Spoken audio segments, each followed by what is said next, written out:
ကုတ်တရားနှစ်ဌာနရှိလောကီနဲ့လောကုတ်တရားနှစ်ဌာနရှိတဲ့နဲ့ကလောကီပြောမှလည်းလောကုတ်တရားသဘောပေါက်လောကီမှာမပြောလို့ရှိရင်ပညာနဲ့ပရမတ်နှစ်ခုရှိတယ်ပရမတ်ပြောပါဗျာလို့ဒီလိုပြောလို့ရှိရင်လည်းလက်ပိုက်နေရုံပဲရှိတယ်ပရမတ်သဘောဆိုတာကကင်တွယ်လို့မရအနှစ်သာရမရှိဘူးသဘောတရားသာမြင်မြလက္ခဏာပဲရှိအဲ့တော့လောကီနဲ့လောကုတ်တရားနှစ်ဌာနရှိတဲ့အနေကဒီကနေ့ဟာပြာသူလာစား3ရက်ဖြစ်ပါလေပဲဆောင်ထားတော့မောကောင်းမှာတရားကြီးဘောပါကနေပြီးတော့ဘုရားနှစ်စဉ်ဟာဖြင့်ရှင်ဘုရားတစ်နှစ်တစ်ချိန်ဟာဖြင့်တပည့်တော်တို့မောကောင်းသာသနာကြီးဟာဖြင့်ပုဂ္ဂိုလ်တွေဟာဖြင့်အပေတကားပြီးတော့နိဗ္ဗာန်တကားဝင်ရအောင်ဆိုပြီးတော့နှစ်တိုင်းဟာဖြင့်အခု90ဟာဝါတော်ကလည်းသိမရှိပါဘူးတပည့်ဖို့ရှိပါသေးတယ်6ဝါရှိသေးတယ်ဝါကဘာမှမရှိပါဘူးအဲ့တော့ဝါကလည်းဘာမှမရှိဘူးဗျစာကလည်းဆိုတော့ဘူးကိုပိတ်ရောစာကမတောက်အဲ့တော့တခါကြီးဥပ္ပဘာကနေပြီးတော့နှစ်တိုင်းအခုယဟန်ဝါ6ဝါရပါပြီတစ်နှစ်ကလေးပဲဥပဇင်ချမ်းချမ်းသာသာနဲ့ဥပဇင်ရဲ့ဥပ္ပစ္စင်ဆရာကိုမှန်လားပါဗျာတပည့်တော်ဟာဖြင့်ချမ်းချမ်းသာသာဟာဖြင့်တပည့်တော်စားလည်းမတတ်လို့ပရိတ်တောင်မှအခုယာသာနုဘဝတော့မလုပ်တော့မဖတ်တော့ယာသာနုဘဝတော့မလုပ်တော့ပရိတ်တွေဆိုတာကတော့ဒီမဲ့သီလာဝေးရော5ပါးသီလအခုတည်းမပေးတော့ဘာကြောင့်လဲတဲ့စားလို့မသိလို့မဖတ်တတ်လို့ကောင်းအဲ့တော့ဒါကြောင့်မလို့ဥပ္ပဘာကလည်းနှစ်တိုင်းဟာယဟန်တဝါရတော့အဲ့ဒီယဟန်တဝါမှာဝါဆိုလိုက်တဲ့အချိန်ခါမှာအဲ့ဒီမှာချမ်းသာပြီရဲ့တဝါရပြီးတော့သာသနာကြီးကအလူသူ့အလူအလျောက်ဖြစ်လာလို့ဥပဇင်မှာတရားကြီးလိုက်ပြီးဟောရပြောရပြည့်ဆောင်ရဥပဇင်ဓမ္မဂတိကပုဂ္ဂိုလ်လည်းမဟုတ်ပါဘူးဓမ္မဂတိကပုဂ္ဂိုလ်လည်းမဟုတ်ပါဘူးလို့စာမတတ်ပါဘူးလို့အဲ့တော့ဥပဇင်ဟာငကိုယ်လုံးကလည်းသူများဖို့ရဲ့လို့မပါခဲ့ပါဘူးသူများဖို့ဆိုတာလုံးဝမပါဘူးကိုဟာကိုသာဝေကဖြစ်ပြီးတော့လူသေးရင်သိမသေးတရားရဆိုပြီးတော့ကြောက်လန့်ပြီးတော့လှုပ်တဲ့တရားပါပဲသူများဖို့မပါခဲ့ပါဘူးအဲ့တော့ဒါကြောင့်မို့အခုမောကောင်းဓမ္မယုံကြီးမှာလာတဲ့တရားဓမ္မတွေယောဂီပုဂ္ဂိုလ်တွေပရိယပฏิပတ်ပฏิဝေဒသာသနာ300ရှိပါတယ်ပရိယသာသနာပฏิပတ်သာသနာပฏิဝေဒသာသနာ300ရှိတဲ့အ ਨੇ ကပရိယသာသနာမှာတော့ဥပဇင်းတို့ဟာတော့ဘူပိတ်ခဲ့တယ်ဘာမှမသိဘူးအခုတည်းဒီမှာဘောဓိဝဗုဒ္ဓတော့မရွတ်တော့မရဘောဓိဝဗုဒ္ဓတော့မလုပ်တော့ရမင်္ဂလာဆိုတာတော့ဒီမှာမေ့အနုသာမတတ်တယ်မပြောနဲ့လို့မိဘလှုပ်တဲ့လူကနေပြီးတော့ကြောင်းထားတယ်4နှစ်သားကနေပြီး14နှစ်အထိခါထားတယ်10နှစ်လုံးထားတယ်ကာကြီးကာသာကက်ကနေပြီးတော့ထွက်ကြည့်ပြေးတာအဲ့တော့စာနဲ့များပါရမီမပါခဲ့လို့လားတော့မပြောတတ်ပါဘူးအဲ့တော့စာမတတ်ပါဘူးလို့ပရိယသာသနာမှာတော့ဥပဇင်ဟာဘာမှမသိခဲ့ပါဘူးအဲ့တော့ပရိယသာသနာပฏิပတ်သာသနာပฏิဝေဒသာသနာဒီထဲမှာတရားဓမ္မတွေပညာရှင်ပရိယပညာရှင်ပုဂ္ဂိုလ်ကြီးတွေလည်းပါပါလိမ့်မယ်ပရိယကျွန်းကျင်တဲ့ပုဂ္ဂိုလ်ကြီးတွေပါလိမ့်မယ်ဥပဇင်ကဖယားအသည့်ကိုဖယားပညာတော်ထားတဲ့ဖယားထားတဲ့အသည့်တွေကိုမသိလို့ပါလို့တရားဓမ္မတွေကနေပြီးတော့ပညာရှင်ပရိယပညာရှင်တွေပုဂ္ဂိုလ်တွေကအရှင်ဘုရားဒီလိုခေါ်ရတယ်ဘုရားဒီလိုဆိုရတယ်ဘုရားလို့ပရိယပညာရှင်ပုဂ္ဂိုလ်တွေလာဆိုဆုံးမဩဝါဒပေးလို့ရှိရင်ခလေးလေးဖြစ်ပါစေဥပဇင်ကပရိယမှာဘာမှမသိလို့လာပြီးတော့ဥပဇင်ကြီးဒီလိုစာရဆိုတယ်ဒီလိုပညာတတ်တယ်ဒီလူလေးလာပြောလို့ရှိရင်ဥပဇင်ဆရာပါပဲလို့ဥပဇင်နာဂံဖို့အသင့်ပါပဲလို့ဥပဇင်ကအခုနေကမှာဆရာရှားနေပါတယ်လို့ဘယ်ဆရာရှားနေလဲတဲ့ပရိယပညာရှင်ပုဂ္ဂိုလ်ကြီးတွေပြောစကားဆိုစကားဥပဇင်ကနားထောင်ပါမယ်လို့ပရိယစာအခုမှသင်ရပါတယ်ဒါကြောင့်ပညာတတ်ကလေးများမှားသွားလို့ရှိရင်ဘွေပြူပါနဲ့လို့ဥပဇင်တောင်းပန်ပါတယ်ဗျာပရိယသာသနာပฏิပတ်သာသနာပฏิဝေဒသာသနာ300ရှိတဲ့အ ਨੇ ကပရိယဆိုတာကအကြောင်းတရား ပฏิပတ်ဆိုတာကအကျိုးတရားပฏิပတ်အကျိုးတရားကအကြောင်းပြန်လိုက်တော့ပฏิဝေဒအကျိုးတရားဒီသာသနာ300ဟာဟေတုအကြောင်းအကျိုးပရိစ္ဆာသမုပ္ပါပဲအဲ့တော့ပရိယသာသနာပฏิပတ်သာသနာပฏิဝေဒသာသနာတဲ့သာသနာ300ရှိတဲ့အ ਨੇ ကပရိယကသသပฏิပတ်ကသသပฏิဝေဒကသသပါသာသနာ300ရှိတဲ့နဲ့ဒါကြောင့်မလို့အကြောင်းအကျိုးပြန်လိုက်တော့ပရိယကအကြောင်းတရားပါပฏิဝေဒကအကျိုးတရားပါပฏิဝေဒအကျိုးတရားကအကြောင်းပြန်လိုက်တော့ပฏิပတ်အကျိုးတရားကအကြောင်းပြန်လိုက်တော့ပฏิဝေဒကအကျိုးတရားပါဟောကာလ3ပါးဒီတိုင်းသွားတယ်ဒါကြောင့်ပရိယသာသနာပฏิပတ်သာသနာပฏิဝေဒသာသနာ300ရှိတဲ့အ ਨੇ ကလည်းအကြောင်းကြောင့်အကျိုးပါပဲဟောခန္ဓာမှာရှာလိုက်တဲ့အချိန်ခါမှာလည်းပဲယုံနာတို့ဤသဘာဝတရားတွေဟာဖြင့်လေအကြောင်းနဲ့အကျိုးရှိပါပဲလို့ဘယ်အကြောင်းနဲ့ဘယ်အကျိုးလဲတဲ့လောကကြီးမှာဖြစ်ပြနေတဲ့ယုံနာသဘာဝလက္ခဏာသဘောတရားသာမြင်ညလက္ခဏာဟာနာအကြောင်းကြောင့်ယုံအကျိုးဖြစ်နေပါတယ်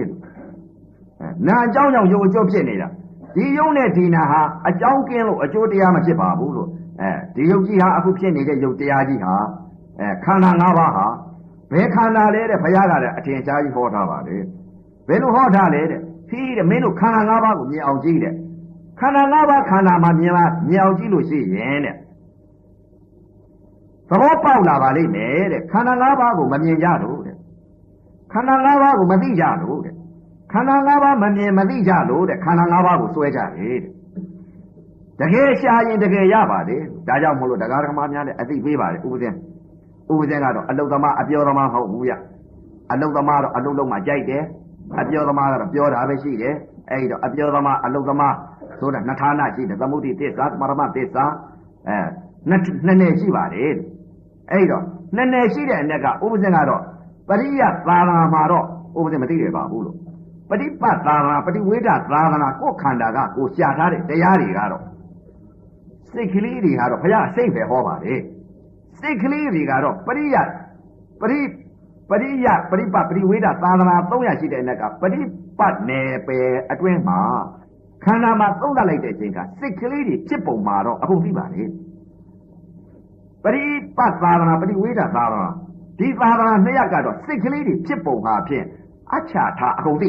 ဘာကြောင့်လဲကိုယ်စိတ်ကလေးကိုစစ်လို့ပါလို့ကိုယ်စိတ်ကလေးကိုစစ်တော့အကုန်သိတာပေါ့စိတ်ကလေးဟာဘယ်လိုဖြစ်တယ်ငါစိတ်ဟာဘယ်လိုဖြစ်နေသလဲအသိနဲ့အမြဲတမ်းတဏှာကြီးကိုကတ်ထားလိုက်တော့ခန္ဓာကိုသုံးသပ်လိုက်တဲ့အချိန်ကစိတ်ကလေးတွေဖြစ်ပုံဟာမျက်စိပေါက်ကနေပြီးအသိရှိတာဘုရားကတော့အသိတစ်လုံးအမြတ်ဆုံးတဲ့တရားဆိုတာကတော့တရားတော်မှာများလောကီလောကုတ္တရာနှစ်ဌာနရှိတယ်လောကီပြောမှလည်းလောကုတ္တရာသဘောပေါက်အဲ့တော့တရားဆိုတာသူတရားမှန်တယ်ငါတရားမှန်တယ်ဒီလိုမဟုတ်ပါဘူးသဘောပေါက်သွားဖို့အရေးကြီးပါတယ်ဒါကြောင့်မလို့လောကီမှာလည်းသွားလာပြီးနေကြတယ်ဘယ်လိုသွားလာနေကြလဲတဲ့ရှင်းကျင်သွားတဲ့ပုဂ္ဂိုလ်ရှိပါတယ်စိုက်ကားလေးနဲ့သွားတဲ့ပုဂ္ဂိုလ်ရှိပါတယ်ပုံပိန်ကားနဲ့သွားတဲ့ပုဂ္ဂိုလ်ရှိပါတယ်ဘတ်စကားနဲ့သွားတဲ့ပုဂ္ဂိုလ်ရှိပါတယ်လော်လီနဲ့သွားတဲ့ပုဂ္ဂိုလ်ရှိပါတယ်ကားကြီးအကြီးဆုံးကြီးနဲ့သွားတဲ့ပုဂ္ဂိုလ်ရှိပါတယ်ကားတော့မခေါ်တော့အကြီးဆုံးကြီးအဲ့ဒီကားတွေနဲ့သွားတာအများကြီးရှိပါတယ်ကျုပ်တို့တောမှာတော့တရားဓမ္မများကုန်းကြောင်းလည်းသွားတယ်ဗျစက်ဘိန်းနဲ့လည်းသွားတယ်ဗျလှဲနဲ့လည်းသွားတယ်ဗျလောကီမှာသွားနေကြတဲ့ပုဂ္ဂိုလ်တွေကအမျိုးမျိုးအဖုံဖုံသွားကြပါတယ်လို့မြစ်ကြီး9သွယ်မြင့်ငယ်900မြစ်ကြီး9သွယ်တဲကရေဟာသမုဒ္ဒရာတဲ့ဆင်းရင်သူကလှည့်မြန်ပါတယ်မြင့်ငယ်900ကရေကဘယ်ကိုဆင်းရမလဲမြစ်ကြီး9သွယ်တဲကိုဆင်းရပါတယ်မြစ်ကြီး9သွယ်တဲ့ရောက်တဲ့အခါမှာ1500မြစ်ကြီး9သွယ်ကနေပြီးတော့သမုဒ္ဒရာပင်နဲ့ဆင်းကြပါတယ်လို့ဒါကြောင့်မလို့တရားဆိုတာကတော့သူတရားမှန်တယ်ငါတရားမှန်တယ်ညင်းဖို့လည်းမလိုပါဘူးဘာကြောင့်လဲတဲ့အကုန်တရားကြီးပဲတရားကြီးဆိုတော့အခုရန်ကုန်မြို့ကြီးမှာသွားလာနေတဲ့ခရီးသွားနေတဲ့ပုဂ္ဂိုလ်တွေကအခုပညာအထုတ်နေတဲ့ပုဂ္ဂိုလ်ဟာတွေလည်းခရီးသွားနေတာပါပဲသွားတဲ့ပုဂ္ဂိုလ်အဲဒီတော့ခရီးဟာသွားနေတဲ့ပုဂ္ဂိုလ်ဟာလှေနဲ့သွားတဲ့ပုဂ္ဂိုလ်ရှိတယ်သင်္ဘောနဲ့သွားတဲ့ပုဂ္ဂိုလ်ရှိတယ်ယထာနဲ့သွားတဲ့ပုဂ္ဂိုလ်ရှိတယ်စပိန်နဲ့သွားတဲ့ပုဂ္ဂိုလ်ရှိတယ်မြင်းလယ်နဲ့သွားတဲ့ပုဂ္ဂိုလ်ရှိတယ်စိုက်ကားနဲ့သွားတဲ့ပုဂ္ဂိုလ်ရှိတယ်ဒီ မြင်လေရဲ့စိုက်ကားရဲ့ချီခြင်းရဲ့မော်တော်ကားရဲ့ယထာရဲ့သင်္ဘောရဲ့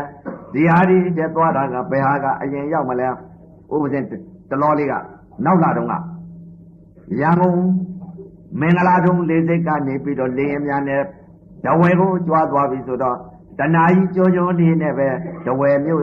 လေစိတ်ကိုရောက်သွားတယ်ဘာကြောင့်လဲလေရင်များကတင်းမြန်နေဗျလေရင်များကမြန်အဲ့ဒီတော့ရောက်တော့လေရောက်တာပဲတဲ့လင်းနဲ့သွားလည်းပဲတဝယ်ရောက်တယ်သင်္ဘောနဲ့သွားလေတဝယ်ရောက်ကားနဲ့သွားလေတဝယ်ရောက်ယထာနဲ့သွားလေတဝယ်ရောက်လေရင်မြန်ကမြန်နေဗျဥပဒေသွားတာပြောတာနော်အဲ့တော့လောကီလောကုတ်တရားနှစ်ဌာနရှိတယ်နဲ့ကလောကီပြောမှသာလေပရမလောကုတ်တရားနယ်ပယ်မှာသိအဲ့ဒီတော့ခကြီးရတော့သွားနေတာပါပဲဒါကြောင့်လို့ဘုရားကလည်းဟောထားတယ်ဘယ်လိုဟောထားလဲအကုန်လုံးတရားကြီးပါပဲလို့အကုန်လုံးတရားကြီးတော့ဘုရားကအသိတခါပြန်ဟောပြန်ဘယ်လိုဟောပြန်လဲအသိဆိုတော့ဘယ်လိုသိရမှာတော့ဘုရားကတကား6ပေါက်အာယု6ပါးမဲ့အသိလို့ဟောထားတော့ဘုရားကဘယ်လိုဟောလဲမြင်တဲ့အပေါ်မှာလည်းအသိနဲ့မြင်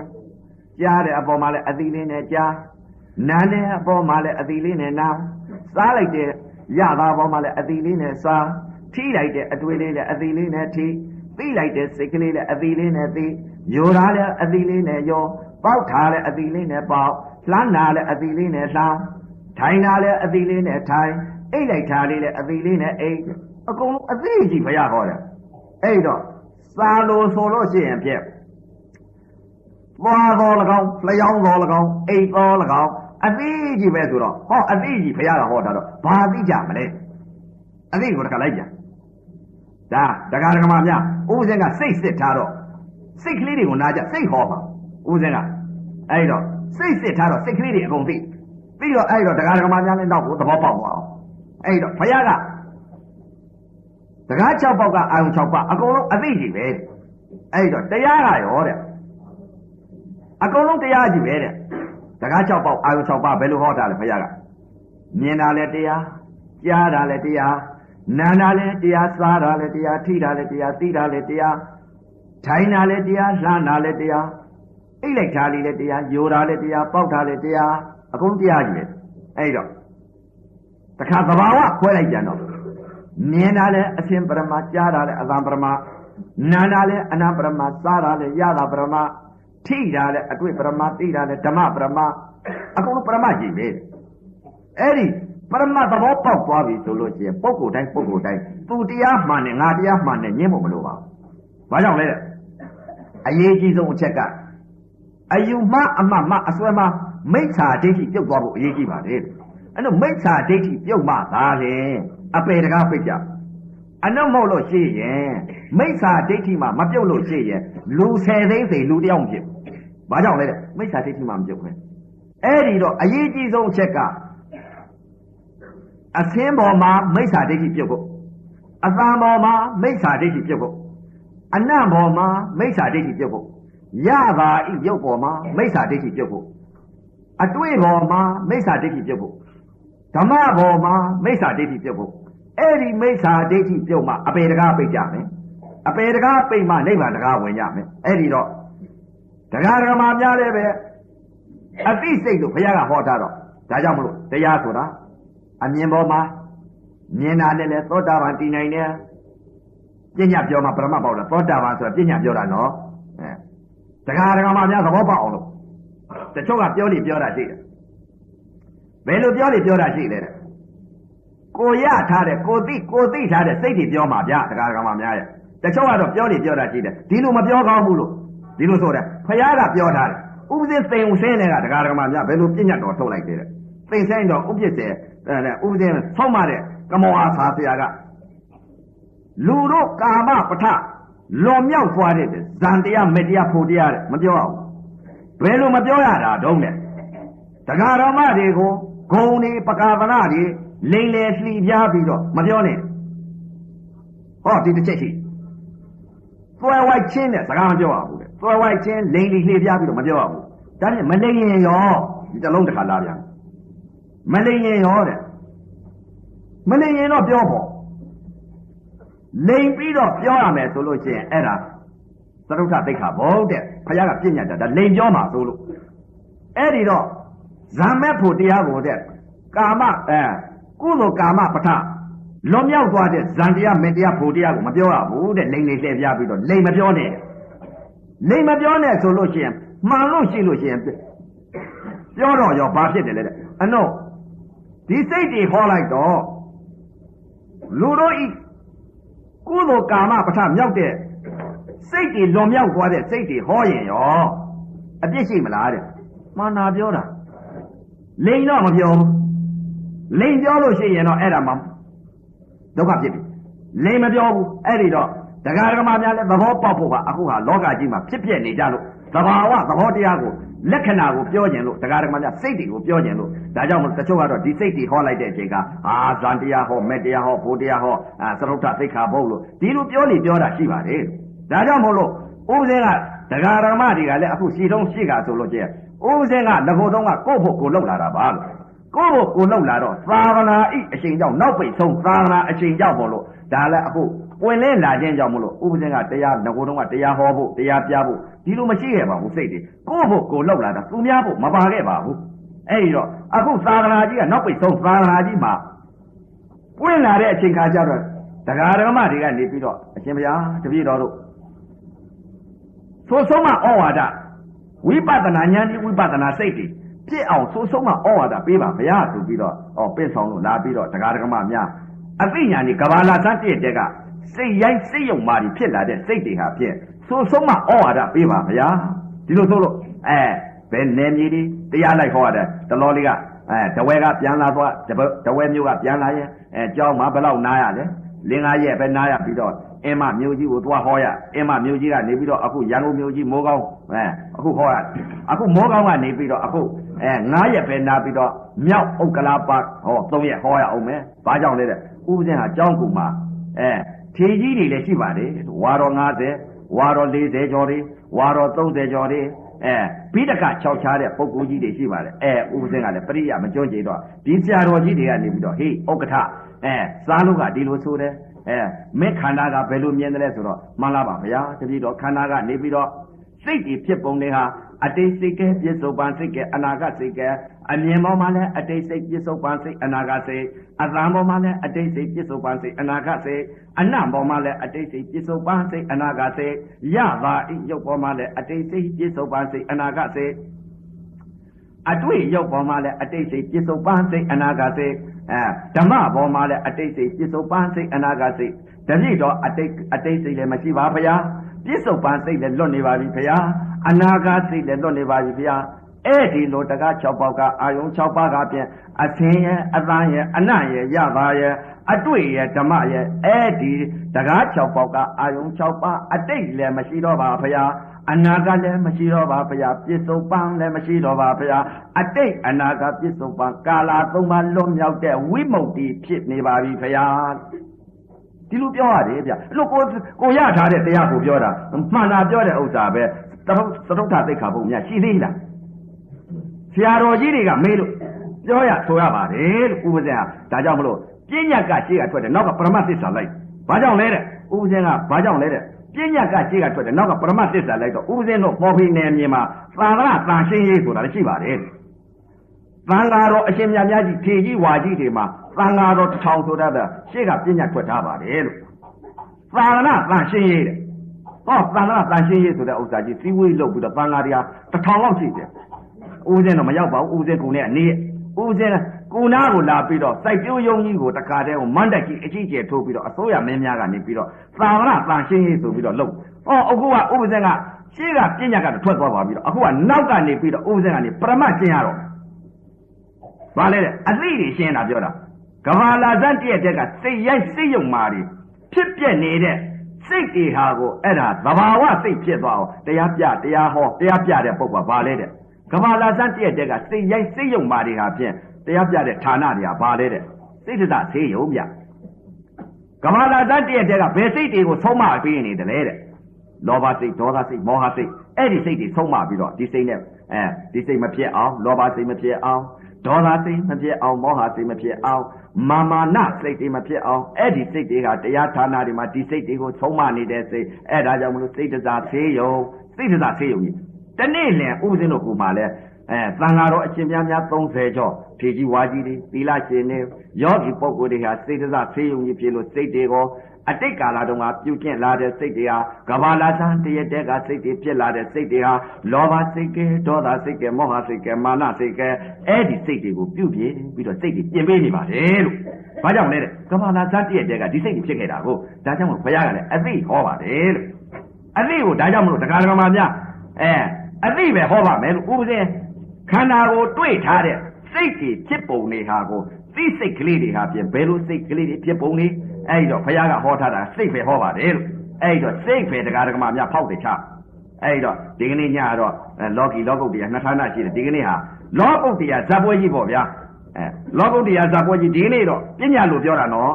လောကီကြိုက်တဲ့ပုဂ္ဂိုလ်လည်းလောကီဇပ်ပွဲသွားလောကုတ္တရာဇပ်ပွဲကြိုက်တဲ့ပုဂ္ဂိုလ်လည်းလောကုတ္တရာဇပ်ပွဲလားအဲ့တော့လောကီလောကုတ္တရာနှစ်ဌာနရှိတယ်အခုလည်းပဲရွှေမန်းတင်မောင်းတို့စိန်အောင်မင်းတို့ဘိုင်စကုတ်တို့ဆိုတာဒါလည်းလောကီဇပ်ပွဲပေါ့ပျော်ပေါ်ရှင်ပွဲဒီတခါတည်းကိုတခကြီးရတယ်အခုလည်းပဲ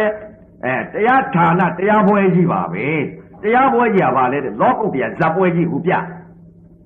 လောကုတ္တရာဇပ်ပွဲပါပဲဒါဒီကနေ့ပုံမှာအစပဲအဲ့တော့လောကုတ္တရာဇပ်ပွဲကြီးကဒီကနေ့အစလေးဖြစ်ပါတယ်လို့လက်ဖြင့်ကတညတပည့်ခါတညတနင်္ဂနွေနေ့နေ့ကင်းတနင်္ဂနွေနေ့ညဟောလေးဌာနလေးချီဥဩဘာကငှားတယ်ဗျဥပဒင်းကိုဒီသာရဏမှာအရှင်ဘုရားတဲ့သူကလောဘကအနိုင်ကြီးတဲ့ပုဂ္ဂိုလ်ဗျဘာကြောင့်လဲတဲ့ဥပဒင်းကတနင်္ဂနွေနေ့ဘယ်တော့မှမပေးဘူးကျောင်းမှာအနုထေကြီးဝါကြီးတွေတရားကပြနေရတာကိုပြနေတော့ဟောအခုဥဩဘာကတခါတည်းပိတ်ချဘယ်လိုပိတ်ချလဲလို့ဆိုတော့စနေတောက်ကြစနေတနင်္ဂနွေပါဆိုတော့လုတ်ပြရတာလက်လျှော့လိုက်ရနော်တနင်္ဂနွေနေ့နေ့ခင်းမှာတရားပွဲတောင်းဟောလေးကြီးဖြစ်တယ်ဗျအဲဒီတော့ဥပဇင်းတရားသပိသားဖြစ်တော့အခုတရားသပိသားဖြစ်တော့ဥပဇင်းကတင်မဲ့ရောရမှာဆိုလို့အခုပြန်ပြီးတော့တင်မဲ့လေးကြီးခံရတယ်အဲ့ဒါတရားဓမ္မများရဲ့ဥပဇင်းဟာတရားဓမ္မများစိတ်ကလေးတွေကိုအခုကပြောပါတော့မယ်လို့ဟောပါတော့မယ်လို့အကျင့်နယ်ကနေပြီးတော့ဒါကြောင့်မလို့တရားဆိုတဲ့ဥစ္စာကသူတရားမှန်တယ်ငါတရားမှန်တယ်မဟုတ်ဒီလိုမဟုတ်ပါဘူးခုနကတော့ဟောခေါ်တယ်မြစ်ကြီးငါသွဲမြင့်ငါးရာစီးစင်းတဲ့ရေကသမုတ်တရားရောက်ကြမှာပဲလို့သဘာဝကြသွားဖို့အရေးကြီးပါတယ်လို့တချို့တော့လည်းပြဉ္ညာတွေတင်းတယ်ပရမသဘောမပေါက်ဘူးအဲ့တော့ပရမသဘောပေါက်သွားပြီဆိုရင်ညင်းဖို့မလို့သောတာပန်ပြဉ္ညာလို့ပြောတာနော်သောတာပန်ညင်းဖို့လိုသေးသလားမလိုပါဘူးအဲ့တော့သရဂံညင်းဖို့လိုသေးလားမလိုပါဘူးအနာဂံကာမကိလေသာပယ်သတ်တဲ့ပုဂ္ဂိုလ်ချင်းညင်းဖို့လိုသေးလားမလိုပါဘူးတကား6ပေါက်ကအာယုံ6ပါးမျက်စိတကားနားတကားနှာခေါင်းတကားပါးစပ်တကားကိုယ်တကားမနှောတကား6ပေါက်ကအာယုံ6ပါးယုတ်စီခြင်းကိလေသာအာဘဝကုန်ခန်းနေတဲ့ပုဂ္ဂိုလ်ချင်းညင်းဖို့လိုပါသေးလားညင်းတာကတော့ဘာလဲတဲ့ညင်းတဲ့ပုဂ္ဂိုလ်တွေကြတော့မသိလို့ညင်းတာပါဗျာသိရင်မညင်းပါဘူးဘာကြောင့်လဲတဲ့သောတာပန်ညင်းညင်းဖို့မလိုဘာကြောင့်လဲတဲ့သူလည်းပဲအယူမအမှပြုတ်ထားတယ်ကိုလည်းပဲအယူမအမှမိစ္ဆာဒိဋ္ဌိကြီးပြုတ်ဟိုကလည်းကာမကိလေသာခေါင်းပါဒီကလည်းကာမကိလေသာခေါင်းပါဘယ်လိုမြင်လို့ဘယ်လိုသိလို့ခေါင်းပါဘယ်လိုမြင်လို့မိစ္ဆာဒိဋ္ဌိပြုတ်တယ်ဟောအမြင်တွေအသိတွေလာလိမ့်မယ်ပြစိတ်အဲ့တော့ဝိပဿနာယောဂီပုဂ္ဂိုလ်ဒီစိတ်တွေကိုဘုရားကဟောပါတယ်လို့ဒါကြောင့်မလို့အမြင်ပေါ်မှာလည်းသောတာပန်ဖြစ်နိုင်တယ်အသိရှိဘုရားကအသိကြီးဟောတာအသင်ပေါ်မှာလည်းစိတ်တခဏလေးနဲ့သောတာပန်တည်သွားနိုင်တယ်အသံပေါ်မှာလည်းစိတ်တခဏလေးနဲ့သောတာပန်တည်နိုင်တယ်အနံ့ပေါ်မှာလည်းစိတ်တခဏလေးနဲ့အနံ့ပေါ်မှာကသောတာပန်တည်နိုင်တယ်ရတာဤရုပ်ပေါ်မှာလည်းအသိရှိလို့ရှိရင်ရတာဤရုပ်ပေါ်မှာလည်းသောတာပန်တည်နိုင်တယ်အတွေ့ရုပ်ပေါ်မှာလည်းစိတ်တခဏလေးနဲ့အတွေ့ရုပ်ပေါ်မှာသောတာပန်တည်နိုင်တယ်ဓမ္မရုပ်ပေါ်မှာလည်းအသိရှိထားပဲဆိုလို့ရှိရင်အသိမှန်လို့ရှိရင်ဖြင့်သောတာပန်တည်နိုင်တယ်အသိကလည်း2မျိုးရှိပြန်တယ်ဗျာလောကီအသိရဲ့လောကုတ္တရာအသိယံအသိ2မျိုးဥပါဒံအသိယံ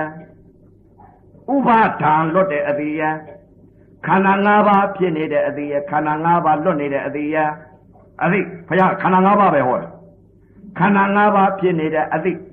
ခန္ဓာ5ပါးဥပါဒံဖြစ်နေတဲ့အသိခန္ဓာ5ပါးပေါ်မှာဥပါဒံဖြစ်နေတဲ့ခန္ဓာ5ပါးဖြစ်နေတဲ့ဥပါဒံဖြစ်နေတဲ့စိတ်ကဲခန္ဓာ5ပါးပေါ်မှာဖြစ်နေတဲ့စိတ်ကဲခန္ဓာ5ပါးကိုလွတ်နေတဲ့စိတ်ကဲစိတ်ဘုရားဟောတာကိုအဲ့တော့တရားဓမ္မများအခုဟာကယောဂီတွေနည်းနည်းလေးရင့်ရင့်လာတော့အသေးစိတ်ပြီးတော့ဟောရတော့မှာဟုတ်ဗျအဲ့တော့ဟိုတုန်းကတော့ဥပဇင်ကအကျဉ်းစားတတ်သဘောတွေဟောတယ်ဒီတစ်ခါကျတော့ပုံကိုယ်တွေရဲ့သိလောက်ပါပြီဆိုပြီးတော့6လဲ6ဝါရနေပြီလို့6လဲ6ဝါရတော့အဲ့ဒီတော့ဘုရားကခန္ဓာ5ပါးဟောထားတော့ခန္ဓာ5ပါးအသိစိတ် ပြီးတော့ခန္ဓာ၅ပါးဥပါဒံဖြစ်ဖို့ခန္ဓာ၅ပါးမှာ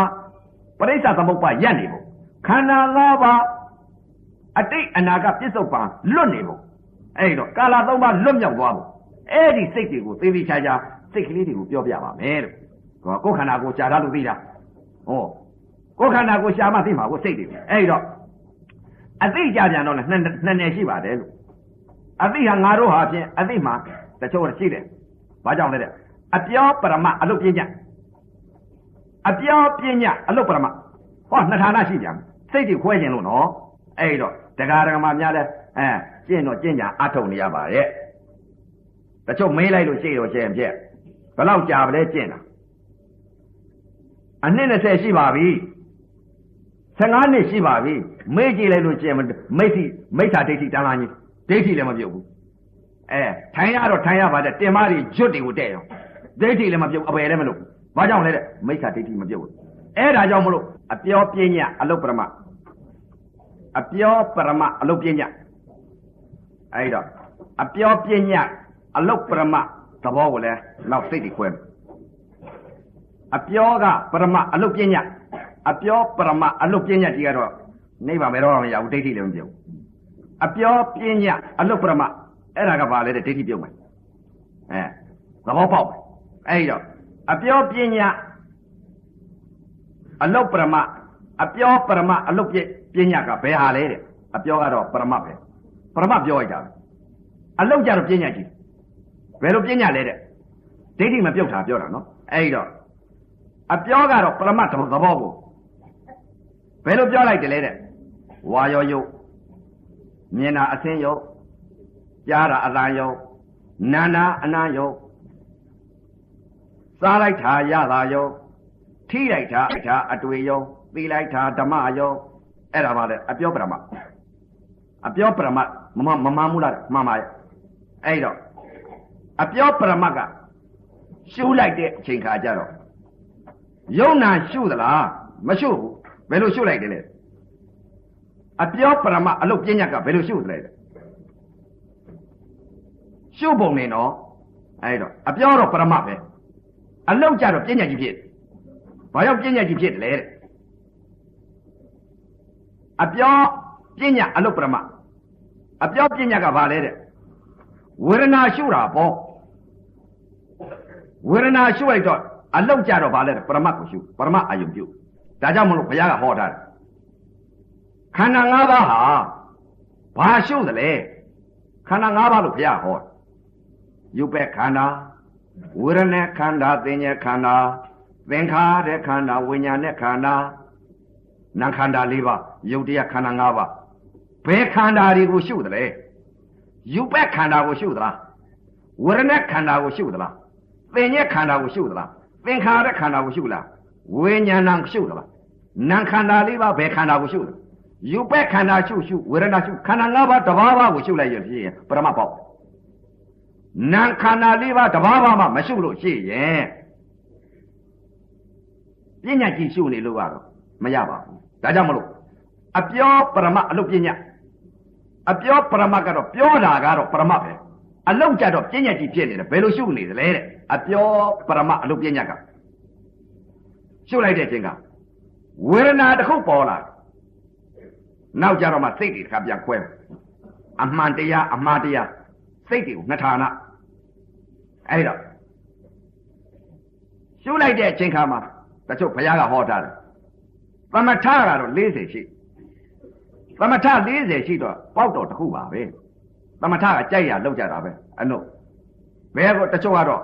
မဲတိတ်ယူတယ်တချို့ကတော့နှာသီးယူတယ်တချို့ကတော့ဘိုက်ယူတယ်တချို့ကတော့ခြေထောက်ကိုယူတယ်သမထကတော့ယူလိုက်တာနောက်ကြတော့စိတ်ကလေးပြောင်းသွားဖို့အရေးကြီးမပြောင်းလို့ရှိရင်တော့မရဘူးသမထအရေးပဲဘာကြောင့်လဲတဲ့ပညာကြီးအဲ့တော့အပြောပရမအလုတ်ပညာကပြောတော့ပရမပဲတဲ့ရှုလိုက်တဲ့အချိန်ခါကျတော့ဓာတ်ကြီးလေးပါလက္ခဏာသဘာဝပေါ်လာတဲ့အချိန်ခါကျတော့ဘယ်လိုရှုလိုက်တယ်လဲအပြောကတော့ပရမတ်ကိုပြောရှုကဓာတ်ကြီးလေးပါပေါ်လာတဲ့အချိန်ခါကျတော့ဘယ်လိုရှုလဲတဲ့ပထဝီအာဘောတေဇောဝါရောတဲ့ဓာတ်ကြီးလေးပါရှိဒီဓာတ်ကြီးလေးပါကလည်းပဲတဲ့ဖောက်ပြန်တဲ့ရုပ်ဝေဒနာတွေ ဖယားဟော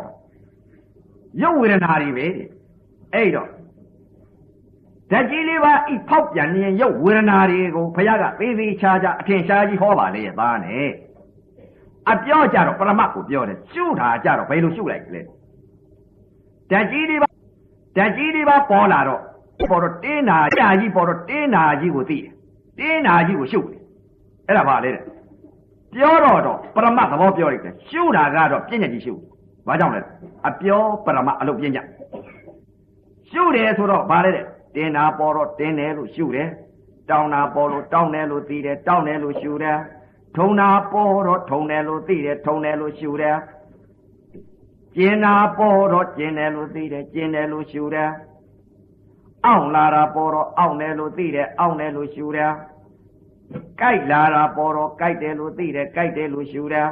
ကြက်တာပေါ်တော့ကြက်တယ်လို့သိတယ်ကြက်တယ်လို့ရှုတယ်ချွေးတွေယိုကြလာတာပေါ်တော့ချွေးတွေယိုကြလာတာလို့သိတယ်ချွေးတွေယိုကြလာတာလို့ရှုတယ်အဲ့တော့ထလိုက်တော့ထတာပေါ်တော့ထတယ်လို့သိတယ်လှမ်းတာပေါ်တော့လှမ်းတယ်လို့သိတယ်လှမ်းတာကြီးကိုရှုတယ်ဖယားကတော့ယုံနာကိုရှုရမယ်တဲ့အကြောင်းနဲ့အကျိုးပဲတဲ့ဘုရားကတော့ဒီလိုဟောတယ်အခုတော့အပြောပရမအလုပ်ပညာဖြစ်နေလို့ဒါကြောင့်မလို့တရားဓမ္မတွေစိတ်တွေကိုသိဖို့ဒါကအပြောပရမအလုပ်ပညာရှုပုံလေဒါကြောင့်မလို့ဒီအပြောပရမအလုပ်ပညာကတော့တင်နာပေါ်တင်းတယ်လို့ရှုလိုက်ပြီဆိုလို့ချင်းတင်းတဲ့ဟာကြီးကိုဥပါဒံခန္ဓာ၅ပါးဖြစ်ကုန်ပြီဘာကြောင့်လဲတဲ့အနုကဘာလာသန်းတည့်တဲ့ကလည်းတင်းတာလည်းသိခဲ့တယ်တောင်းတာလည်းသိခဲ့တယ်ထုံတာလည်းသိခဲ့တယ်အောက်နာလည်းသိခဲ့တယ်ကြက်ထားလည်းသိခဲ့တယ်ချွေးတွေယိုကြလာတာလည်းသိခဲ့တယ်ပူတာလည်းသိခဲ့တယ်အေးတာလည်းသိခဲ့တယ်လှုပ်တာလည်းသိခဲ့တယ်မောတာလည်းသိခဲ့တယ်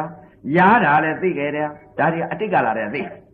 အတိတ်ကလာတဲ့ကသိခဲ့တယ်အခုလည်းပြစ္ဆုတ်ပံဒါပဲပြန်သိ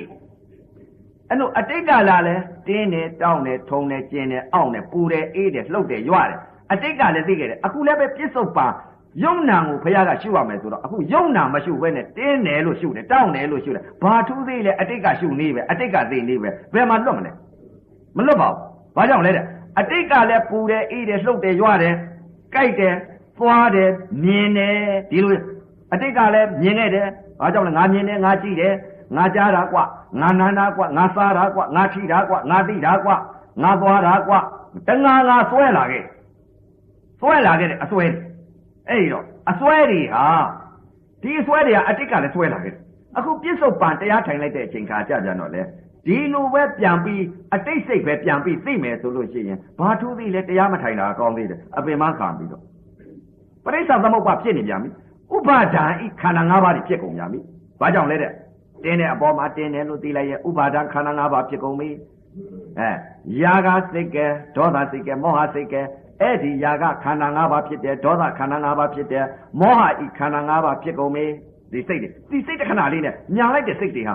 မကြည်တွက်နိုင်ဘူးဒီမှာစိတ်တစ်ခဏလေးနဲ့ရုပ်ကလေးကတော့နံကလေးသသိန်းလို့ဘုရားကဟောထားတယ်ဒီစိတ်တွေဟာစိတ်တွေကိုသေသေးချာချာသဘောပေါက်အောင်ကြည့်လိုက်လို့ရှိရင်ပြအနံကြောက်เสียကောင်းပါလေလို့ဘာကြောင့်လဲတဲ့ခန္ဓာ၅ပါးဖြစ်ပုံဒီပေါ်မှာအပြောပရမအလုပ်ပညာရှုပုံလေးဟာဖြင့်ဥပဇင်ကဘာကြောင့်လဲတဲ့စိတ်တစသေးရုံကြီးမို့စိတ်တွေပြင်ပေးတာပါဗျာဒိဋ္ဌိပြုတ်အောင်လို့အဲ့တော့တရားဓမ္မများလဲအတိတ်ကာလတုန်းကရှုလာတဲ့သိလာတဲ့အသိတွေဟာဘယ်လိုသိလာသလဲတရားဓမ္မများမြင်တဲ့အမြင်တွေကြားလိုက်တဲ့အကြာတွေနာနဲ့အနာနဲ့စားတဲ့အစာတွေထိတဲ့အသိတွေငါမြင်တယ်လို့သိတယ်ငါကြားတယ်လို့သိတယ်ငါနာတယ်လို့သိတယ်ငါစားတယ်လို့သိတယ်ငါထိတယ်လို့သိတယ်ငါသိတယ်လို့သိတယ်ငါလှမ်းတယ်ငါသွားတယ်ငါယိုတယ်ငါပေါက်တယ်ဒါတွေသိလားအခုလည်းပဲတရားထိုင်လိုက်တဲ့အချိန်ကငါမြင်တယ်ငါသိတယ်ငါနာတယ်ငါစားတယ်ငါထိတယ်ငါသိတယ်ငါအိတ်တယ်ငါထိုင်တယ်ငါသွားတယ်လို့ဒီလိုပဲသိကြသေးသလားဒီလိုသိလို့ရှိရင်အတိတ်ကသိတဲ့အသိမျိုးဖြစ်နေပြီဘာကြောင့်လဲအတိတ်ကလည်းဒီလိုသိခဲ့ပြီအခုပြစ္ဆုတ်ပံကာလလည်းဒီလိုသိခဲ့ပြီသိနေပြန်ပြီဒီလိုသိနေလို့ရှိရင်ပြန်တရားဓမ္မများဒိဋ္ဌိပြုတ်ပါမလားအတိတ်ကလည်းပဲ သိခဲ့တဲ့အခုအပြစ်ဆုံးပန်ကလည်းနဲ့တင်းနာပေါ်လို့တင်းတယ်လို့သိလိုက်တယ်တောက်နာပေါ်လို့တောက်တယ်လို့သိလိုက်တယ်ထုံနာပေါ်လို့ထုံတယ်လို့သိလိုက်တယ်ဓာတ်ကြီးလေးပါပေါ်လာတိုင်းဒီအသိဆိုလို့ရှိရင်အခုပြစ်ဆုံးပန်အတိတ်ကအတိမျိုးသိမဲ့ဆိုရင်အနာဂတ်ကြာပြန်တော့ဒီလိုပဲသိအောင်မယ်အတိတ်ကလည်းသိခဲ့တဲ့အခုပြစ်ဆုံးပန်လည်းကလည်းဒီလိုပဲသိအောင်မယ်ဘယ်ကနေမှရအတိတ်ကအတိကိုလည်းလွတ်ပါမှာအခုပြစ္ဆုတ်ပန်းစိတ်ကိုလည်းလွတ်ပါမှာအနာဂတ်စိတ်ကိုလည်းလွတ်ပါမှာအဲ့ဒီလိုကာလ၃ပါးကိုလွတ်မြောက်သွားပြီဆိုရင်ဝိမု ക്തി ဖြစ်သွားလိမ့်မယ်ဒီလိုမှာကာလ၃ပါးမှာမလွတ်တဲ့ပုဂ္ဂိုလ်မှန်သမျှတော့အတိတ်လိုပဲပြန်ပြီးတော့အတိတ်ကလည်းတင်တာပေါ်တင်းတယ်လို့သိခဲ့တဲ့အခုပြစ္ဆုတ်ပန်းတရားထိုင်လိုက်တဲ့အချိန်ကတင်တာပေါ်သိပြန်ပြီတင်းတယ်လို့သိပြန်ပြီအတိတ်ကာလတုန်းကတောင်းတာပေါ်တောင်းတယ်လို့အခုပြစ္ဆုတ်ပန်းသိပြန်ပြီအတိတ်ကလည်းဒါပဲသိခဲ့တယ်အခုပြစ္ဆုတ်ပန်လည်းဒါသိတယ်အနာဂတ်လည်းဒါပဲသိအောင်မယ်အဲ့ဒါပါလေတဲ့အပြောပရမအလုတ်ပြည့်ညက်ကြီးဖြစ်နေလို့အပြောကတော့ပရမပဲပရမတော့ဝါယောတပထဝီတအာဘောတတေဇောတဝါယောတဆိုတာတွန်းတဲ့သဘောကံတဲ့သဘောဒါတွေကိုသဘောပြောလိုက်တော့အပြောကတော့ပရမဖြစ်အလုတ်ကတော့ဘယ်လိုအလုတ်လဲအလုတ်ကြတော့ပညာကြီးရှုနေပြီဘယ်လိုရှုလဲတင်းတာပေါ်တော့တင်းတယ်လို့ရှုလိုက်တယ်တောင်းတာပေါ်တော့တောင်းတယ်လို့ရှုလိုက်တယ်ထုံတာပေါ်တော့ထုံတယ်လို့ရှုလိုက်တယ်ပူတာပေါ်တော့ပူတယ်လို့ရှုလိုက်တယ်အေးတာပေါ်တော့အေးတယ်လို့ရှုလိုက်တယ်ကြိုက်တာပေါ်တော့ကြိုက်တယ်လို့ရှုလိုက်တယ်ကြက်လာတာပေါ်တော့ကြက်တယ်လို့ရှုလိုက်တယ်ယိုစီးတာပေါ်တော့ယိုစီးတယ်လို့ရှုလိုက်တယ်မျက်စိနဲ့မြင်လာတာပေါ်တော့မြင်တာကြီးရှုလိုက်တယ်အသံတစ်ခုပေါ်လာတော့ကြားတာကြီးရှုလိုက်တယ်အနတ်တစ်ခုပေါ်လာတော့နှာခေါင်းနာနာကြီးကိုရှုလိုက်တယ်ရပါဤရုပ်ပေါ်လာတော့ရပါဤရုပ်ကိုနာအကြောင်းကိုမရှုလိုက်ပါပဲနဲ့စားတာကြီးကိုရှုလိုက်တယ်အဲ့ဒါပါလေတဲ့အပြောကတော့ပရမအလုတ်ကတော့ပညာကြီးဖြစ်နေပြီအပြောပရမအလုတ်ပညာကြီးဖြစ်လို့ဘယ်တော့မှဒိဋ္ဌိမပြုတ်အဲ့ဒါပါလေတဲ့အပြောပရမအလုတ်ပညာခေါ်တယ်အဲ့ဒီလိုဆိုရင်ဒိဋ္ဌိပြုတ်ပါသေဂာနိဆဲဆဲကြဒီအသိပဲရှုတော့မှာ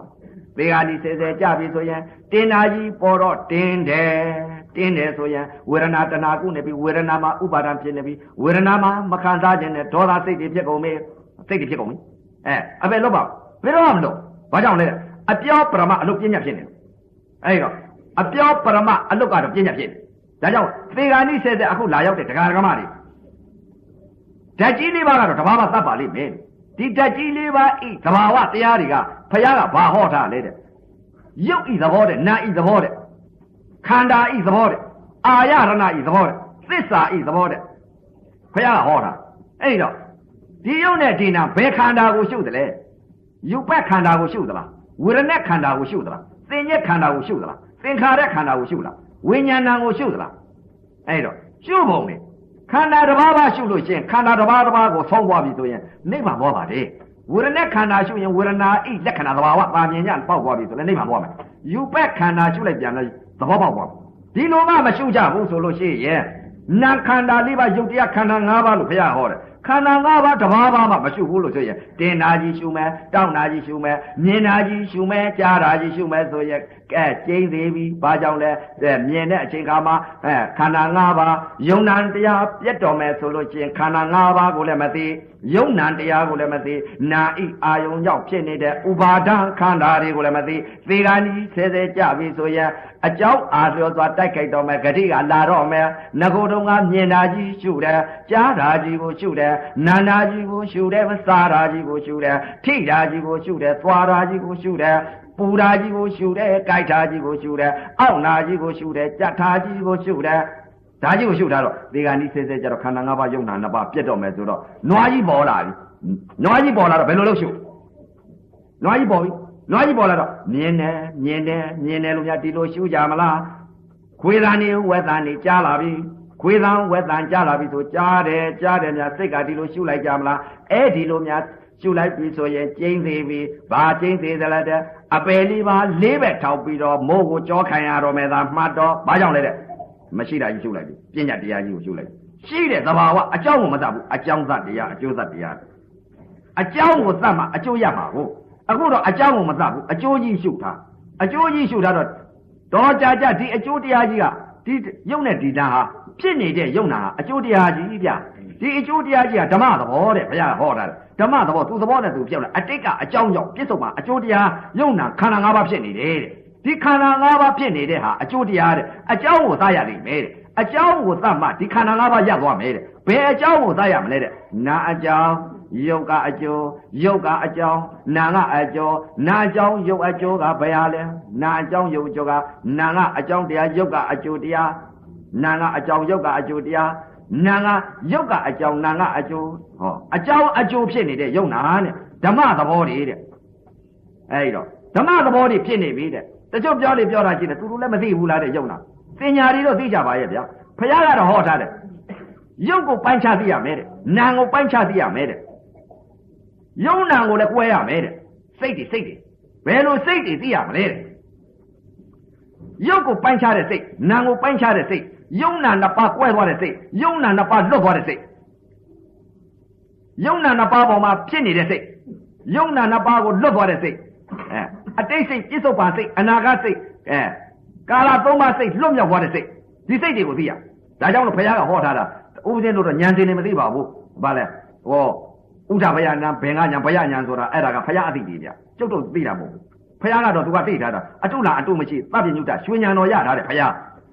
ဥပဒေတို့သိထားတဲ့စိတ်တွေကတော့ဘာသိထားလဲတဲ့ခန္ဓာမို့ဘုရားလိုတော့မသိဘူးခန္ဓာမှာရှားထားတဲ့စိတ်တွေကတော့ဘယ်လိုသိထားလဲတဲ့ရုပ်ကိုပိုင်းခြားတဲ့သိတဲ့စိတ်ကလေးနာကိုပိုင်းခြားပြီးသိလိုက်တဲ့စိတ်ကလေးယုံနာနှစ်ပါးပေါ်ဖြစ်နေတဲ့စိတ်ကလေးယုံနာနှစ်ပါးကိုလွတ်သွားတဲ့စိတ်ကလေးယုံနာနှစ်ပါးပေါ်ကလွတ်သွားပြီးတော့ဖြစ်နေတဲ့စိတ်လွတ်သွားတဲ့စိတ်ကလေးခြေကန်လိုက်တဲ့စိတ်ကလေးယုံနာနှစ်ပါးကိုအစောနှစ်ပါးယုတ်အစောနာအစောကာလာပေါင်းမှာလွတ်မြောက်သွားတဲ့ဘင်ဆုံးကိုမြင်တဲ့စိတ်ကလေးအဲ့ဒီလိုစိတ်တွေကိုသိရဓမ္မသာလည်းအပေတကားပြပြီးနိဗ္ဗာန်တကားဝင်ကြဒီလိုမှမသိလို့ရှင်တချို့လည်းမသိဘူးလားတဲ့သူလည်းမသိတာပေါ့ဘယ်လိုသိလဲယုံနာကိုမြင်တာယုတ်သိတာနာဒီလိုလည်းပြောလို့ပြောတာရှိယုတ်စစ်နံစစ်ဘုရားကမြင်ရမယ်လို့ပြောတယ်ယုတ်စစ်နံစစ်ကိုသိလို့ချင်းအပေလွတ်ပါတယ်ယုတ်စစ်နံစစ်မှမသိလို့ချင်းရင်သင်ညာယုံနာကတော့ဥပဇင်းတို့လည်းအတိတ်ကလာတော့မသိခဲ့ပါဘူးဘာကြောင့်လဲတဲ့သူများအမေမိဘတွေကဘယ်လိုပြောလဲတဲ့ဟီးတဲ့မင်းလက္ခဏာ၃ပါးပရိစိတ်ပေါ့ကွာငငယ်တော့ဘယ်လိုစိတ်ခိုင်းလဲအနိစ္စဒုက္ခအနတ္တအမေတွေကသင်ဥပဇင်းကအဲ့ဒါအနိစ္စဒုက္ခအနတ္တအမေတွေကသင်ပြီးတော့ဒါပဲထင်နေတာဘယ်ဟုတ်မလဲသင်ညာကြီးအနိစ္စဒုက္ခအနတ္တမိဘတွေကသင်ပြီးလို့သိတာအခုလည်းပဲမသိဘူးလားတဲ့သိတယ်အနိစ္စဒုက္ခအနတ္တအခုသဘာဝဖျားသိတဲ့လက္ခဏာသဘာဝသာမြင်ညသဘောတရားလေးကိုသိလာတော့ဟိုဟာတွေကမဟုတ်တာတွေဖြစ်အမေသင်ထားတဲ့စိတ်တွေကအမေသင်ထားတဲ့စိတ်ကဘာလဲအနိစ္စဒုက္ခအနတ္တဒါသိထားတယ်ဩသင်ညာအနိစ္စသင်ညာဒုက္ခသင်ညာအနတ္တဒါပဲသိခန္ဓာကလက္ခဏာသဘာဝသာမြင်ညသဘောတရားလက္ခဏာကိုသိရမယ်လို့ဘုရားဟောတယ်ဘယ်လိုလက္ခဏာကိုသိရမှာလဲတဲ့နာဤလက္ခဏာယုတ်ဤလက္ခဏာအတုပါဤလက္ခဏာဒီခန္ဓာကြီးကဘာလဲလက္ခဏာ၃ပါးပဲရှိတချို့သိနေတာတော့အနိစ္စဒုက္ခအနတ္တဒီလက္ခဏာသိဥပဇင်းတို့သိထားတာကတော့ဖယားအလိုတော်ကြလက္ခဏာကိုသိတာဘယ်လိုသိထားလဲဒီခန္ဓာကိုသုံးသပ်လိုက်တော့နာဤလက္ခဏာယုတ်ဤလက္ခဏာအတုပါဤလက္ခဏာအဲ့ဒီလက္ခဏာ၃ပါးကိုဖယားသဘောကျတဲ့လက္ခဏာကိုသိတာအဲ့ဒီလိုသဘောကျတဲ့လက္ခဏာကိုသိလိုက်တော့တဲ့နာဤလက္ခဏာ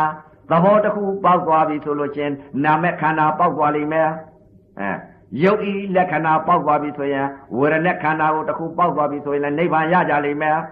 ယူပဲခန္ဓာတစ်ခုတည်းပေါက်သွားပြီဆိုရင်လည်းနိဗ္ဗာန်မျက်မှောက်ပြုလိုက်လိမ့်မယ်သင်ညက်ခန္ဓာပေါက်ပြီဆိုလို့ချင်းလည်းနိဗ္ဗာန်မျက်မှောက်ပြုလိုက်မယ်ချုပ်ပုံကလိုသေးအဲ့တော့ခန္ဓာ၅ပါးကိုဘုရားကဟောထားတယ်ဟောတာတော့ဥပဇင်းတို့သိထားတဲ့အသိကဘုရားအလိုတော်ကြလက္ခဏာကိုသိတာဘယ်လိုသိတာခန္ဓာကိုရှာလိုက်တော့နာဤလက္ခဏာသဘာဝသာမြင်ညယုတ်ဤလက္ခဏာသဘာဝသာမြင်ညအတုပါဤလက္ခဏာသာမြင်ညသဘာဝအဲ့တော့တချို့ပြောတာရှိတယ်ဗျဘယ်လိုပြောတာဒီသဲကူကဘယ်လိုပါလိမ့်မယ်သဲကူကပြဉ္ညာရှိပါကွာလို့ပရမတ်ကိုလည်းမသိဘူးအဲ့လိုပြဉ္ညာရှိပါဆိုတော့ဘုရားကတော့ဟောထားတယ်မြင်တာပရမကြားတာပရမအသင်ပရမမြင်တာလဲအစဉ်ပရမကြားတာလဲအတံပရမနာတာလဲအနပရမစားတာလဲရတာပရမထိတာလဲအတွေ့ပရမသိတာလဲဓမ္မပရမမြင်တာလဲတရားကြားတာလဲတရားနာတာလဲတရားစားတာလဲတရားထိတာလဲတရားသိတာလဲတရားအကုန်လုံးတရားယူပဲတဲ့အကုန်လုံးပရမကြီးပဲတဲ့မရှိတာကြီးကိုသွားပြီးမြင်တော့ပညာကြီးထင်တယ်လို့မရှိတာကိုမြင်တာမရှိတာကိုသိတာဘာလဲပညာဗျရှိတာကိုမြင်တာသိတာကပရမဗျအဲ့တော့မြင်အမှန်ရုပ်စစ်နာမ်စစ်ကိုမြင်နေတာကပရမသဘောမရှိတဲ့သဘောကပညာမရှိဘူးဒီမှာပညာမရှိတာကိုပညာကြီးကိုထင်းနေလို့ ရှိတာကဘာလဲတဲ့ပရမတ်ကိုမမြင်ကြလို့ပရမတ်သဘောတရားကိုမပေါက်ကြလို့ပညာကြီးကိုထင်တာကိုဒါကြောင့်မလို့ပညာပရမတ်နဲ့ကွဲဖို့အရေးကြီးပါတယ်လို့လောကမှာဒီမှာရှိနေတာကလောက3ပါးဘုံ3ပါးမှာရှိနေတာကပရမတ်သစ္စာသာရှိသမုဒိသစ္စာဆိုတာဥပါဒံတရားဥပါဒံတရားဆိုတာဘာလဲတဲ့သမုဒိသစ္စာမရှိတဲ့တရားမရှိတဲ့တရားကိုအရှိထင်နေတာဥပါဒံတရားပညာတရားခေါ်တယ်အဲ့ဒါမရှိတာကြီးကိုအရှိကြီးထင်ပြီးတော့နေတာအဲ့ဒါဥပါဒံအဲ့ဒီဥပါဒံတရားပညာတရားကိုသိထားလို့ဒါကြောင့်မရှိဘူးလို့ပြောတာပညာကဘာလဲဒီမှာမရှိဘူးနိဗ္ဗာန်မှာရှိပညာဆိုတာဘာလဲတဲ့မရှိတာဒီမှာမရှိဘူးဒီကနေပြီးတော့နိဗ္ဗာန်ပညာပဲလို့ဒီလိုပြောတယ်နိဗ္ဗာန်ပညာပဲရှိဒီကနေပြောရတော့အဲ့ဒီတော့ပရမတ်တရားတွေကိုမြင်ပါလေရသားနဲ့သင်ကူကကွာပညာကြည့်ပါလို့ဆိုတော့သဘောတွေမြင်နေတယ်တဲ့စိတ်အမြင်သဘောအမြင်မနှောအမြင်ဒီအမြင်တွေကဒါပရမတ်တွေပေါ့အဲ့ဒီတော့လက္ခဏာသဘာဝဟာဖြင့်ဘယ်လိုမြင်ထားလဲတဲ့ခန္ဓာမှာသုံးသပ်လိုက်တဲ့အချိန်ခါဒါကြောင့်မလို့ခုနကတော့ဟောထားတဲ့အပြောပရမတ်အလုတ်ပညာအပြောကတော့ပရမတ်ပဲအလုတ်ကပညာဖြစ်အဲ့ဒီတော့အပြောပညာအလုတ်ပရမတ်ဟောနှစ်ဌာနရှိတယ်အပြောကတော့ပညာပဲပြောရတယ်အလုတ်ကတော့ပရမတ်ပဲဘာကြောင့်လဲတဲ့ဘုရားကဟောထားတယ်ရုပ်ကိုပိုင်းခြားတဲ့ညာနာမ်ကိုပိုင်းခြားတဲ့ညာယုံနာနှစ်ပါးကိုကွဲတဲ့ညာဒီဟာတွေဘုရားကတော့ဟောတာအဲ့ဒီတော့ခန္ဓာရှာရင်သိပါတယ်အဲ့ဒီတော့ခန္ဓာမှာသုံးသပ်လိုက်တဲ့အချိန်ခါမှာဓာတ်ကြီးလေးပါအိဖောက်ပြန်လာတဲ့အချိန်ခါမှာအပြောကတော့ပရမတ်ပဲဗျပြောလိုက်တာဘာရှုလဲတဲ့ဝေဒနာခန္ဓာကိုရှုလိုက်ဝေဒနာခန္ဓာကိုရှုတာဝေဒနာခန္ဓာကိုရှုလိုက်တယ်ဆိုတော့ဘာကိုရှုတယ်လဲနာမ်ကိုရှုတာနာမ်ကိုရှုတာဝေဒနာနာတာကြီးကိုရှုတာမဟုတ်ဘူးဝေဒနာခန္ဓာဆိုတာနာမ်ကိုဘုရားဟောတာနာမ်ကိုရှုတာအပြောကတော့ပညာပဲအလုတ်ကပရမတ်ဘယ်လိုအပြောပညာလဲတဲ့ဝေဒနာပြောကြပညာကြီးခန္ဓာမှာရှုလိုက်တော့ဝေဒနာသည်နာမ်ကိုရှုတယ်အဲ့ဒါဘာလဲတဲ့အပြောပညာအလုတ်ပရမတ်အဲ့တော့ရုပ်ကိုပိုင်းခြားတဲ့ညာနာမ်ကိုပိုင်းခြားတဲ့ညာရုပ်ကိုပိုင်းခြားတဲ့ညာနာမ်ကိုပိုင်းခြားတဲ့ညာကိုတက္ကရာမပြရှုဖို့ရှုနည်းလေးတွေအပြောကတော့ပညာပါပဲလို့အလုတ်ကပရမတ်သဘောကိုပေါအောင်ရှုထားလို့ပရမတ်ပေါက်ပါတယ်လို့ဒါကြောင့်မလို့ပရမတ်ပေါက်သွားလို့ရှိရင်ညှင်းဖို့မလိုပါဘူးလို့တက္ကရာမပြအဲ့တော့အပြောကတော့ပညာပါပဲလို့ဟိဘာရှုဝေဒနာရှုဘာကိုဝေဒနာရှုလားဝေဒနာခန္ဓာကိုရှုဝေဒနာခန္ဓာဆိုတာဘုရားကနာနဲ့ဝေဒနာခန္ဓာသင်ညာခန္ဓာသင်္ခါရခန္ဓာဝိညာဉ်နဲ့ခန္ဓာနာမ်ခန္ဓာ၄ပါးယုတ်တရားခန္ဓာ၅ပါးယုတ်နာ2ပါးဒီလိုဘုရားဟောအဲ့တော့ဝေဒနာရှုဆိုတော့ဝေဒနာခန္ဓာကိုရှုတာဗျဝေဒနာခန္ဓာကိုရှုတော့ခန္ဓာရဲ့လို့သာပညာလို့ပြောရတာဘာကိုရှုလဲနာမ်ကိုရှုနာမ်ကိုရှုမှအကြောင်းသတ်လိုက်မှအကျိုးရမှာကိုဒီခန္ဓာဝေဒနာခန္ဓာကြီးရသွားတယ်အကြောင်းမှမသတ်လို့ရှိရင်အကျိုးခန္ဓာဝေဒနာခန္ဓာကြီးရပါအောင်မလားဝေဒနာကနေတဏှာကုမှာပေါ့အဲ့ဒီတော့အပြောကတော့ပညာပါပဲလို့အလုတ်ကပရမတ်သဘောကိုအခုတရားဓမ္မပြပြောပြတယ်အဲ့တော့ဘုရားကတော့ဟောထားတဲ့ရုပ်ကိုပိုင်းခြားတဲ့ညာနာမ်ကိုပိုင်းခြားတဲ့ညာဒီလိုပြောတယ်ရုပ်ကိုပိုင်းခြားပြီးနာမ်ကိုပိုင်းခြားပြီးဆိုတော့ဘယ်လိုသိရမှာတော့လဲရှုပုံရှုနဲ့စိတ်တခဏလေးရှုပုံနဲ့ဝိပဿနာယောဂီဝိပဿနာဉာဏ်ရလာလို့ရှိရင်ဘုရားကရုပ်ကိုလည်းပိုင်းခြားသိရမယ်တဲ့နာမ်ကိုလည်းပိုင်းခြားသိရမယ်တဲ့ရုပ်နာမ်ကိုလည်းကွဲရမယ်အဲ့တော့ဦးဇင်းတို့လောက်လာတဲ့အလုတ်တွေဟာအပြောကတော့ပညာပါပဲလို့အလုတ်ကပရမတ်ဆိုတော့ရုပ်ကိုလည်းပိုင်းခြားသိတာနာမ်ကိုလည်းပိုင်းခြားသိတာခန္ဓာကိုလည်းခန္ဓာ၅ပါးကိုလည်းပိုင်းခြားသိတာခန္ဓာ၅ပါးကိုလည်းပိုင်းခြားသိတယ်ရုပ်ပဲခန္ဓာလည်းပိုင်းခြားသိဝေဒနာခန္ဓာလည်းပိုင်းခြားသိသင်္ညက်ခန္ဓာကိုလည်းပိုင်းခြားသိတာသင်္ခါရပြုတ်ပြင်ပေးတဲ့သင်္ခါရခန္ဓာကိုလည်းပိုင်းခြားသိတာဝိညာဏကိုလည်းပိုင်းခြားသိတာဘာကြောင့်လဲတဲ့ခန္ဓာရှာလို့စောင့်ကြည့်တဲ့ရှာနေသိမှာမဟုတ်အဲ့တော့ခန္ဓာရှာတော့ပိုင်းခြားပြီးသိလာတယ်ဉာဏ်စိတ်ဒါကြောင့်မလို့ရုပ်ကိုပိုင်းခြားတဲ့စိတ်ကဘယ်လိုလဲစိတ်တစ်ခဏလေးနဲ့စိတ်ကလေးတွေပြိုက်တာဉာဏ်နဲ့စိတ်ကအဲ့တော့ကိုယ်စိတ်ကလေးကိုကိုစစ်ထားရတော့စိတ်ပဲအကြောင်းကိုသတ်လိုက်တော့ပြောတော့ပြန်ဘာရှုလဲတဲ့ဝေဒနာခန္ဓာရှုဝေဒနာခန္ဓာရှုတော့အစ္ဆတသဏ္ဍာန်ကမဟာဘုတ်ဓာတ်ကြီးလေးပါပေါ်လာအပြောကတော့ပညာအလုတ်ကပရမတ်ရှုပုံရှုနည်းတွေကိုတရားဓမ္မများပြောပြတာဖောက်တယ်ချဒီမှာလည်းတရားယောဂီဒီများပါလိမ့်မယ်မိစ္ဆာဒိဋ္ဌိပြုတ်ပုံတွေကိုနောက်ကြတော့မှစိတ်ကလေးတွေကိုရှင်းပြပါမယ်လို့အဲ့တော့ဘုရားကတော့စိတ်ပဲဟောတယ်စိတ်ပဲဟောပါမယ်လို့တရားဓမ္မများအဲ့တော့ဦးဇင်းတို့ရှုလာတယ်ကနဦးကစိတ်ကလေးကတော့အာနာပါနသတိပဲယူလိုက်အာနာပါနသတိပဲတဲ့ထွက်တယ်ဝင်တယ်လို့ဒီလိုသိတာမဟုတ်ထွက်တယ်ဝင်တယ်လို့ဒီလိုသိနေလို့ရှိရင်တော့ယောတနာပရမတ်ပဲအာယုံပြုဘယ်လိုအာယုံပြုလဲအစ္ဆတသဏ္ဍာန်ကတွန်းလိုက်တယ်ဝါယောတွန်းတဲ့သဘောလေးသိလိုက်တယ်တွန်းတဲ့သဘောလေးပြက်တဲ့သဘောလေးသိလိုက်တယ်စိတ်ကလေးကိုတွန်းတာလေးဘယ်လိုဟာသိတယ်နာငါသိလိုက်ပါလားတွန်းတယ်လို့သိလိုက်တယ်တွန်းတာလည်းပြက်သွားသိမှုသဘောလေးကလည်းမရှိတော့ပါလားဗဟိတကကံတဲ့သဘောလေးကိုသိလိုက်တယ်သိလိုက်တဲ့သဘောလေးတွန်းတာလည်းပြက်သွားရောတွန်းတယ်လို့သိမှုလေးကလည်းမရှိတော့ပါလား နာယုံနှစ်ပါးတထတိဖြစ်ပြီးတထတိပြည့်တဲ့သဘောတရားသဘောလေးကိုရှု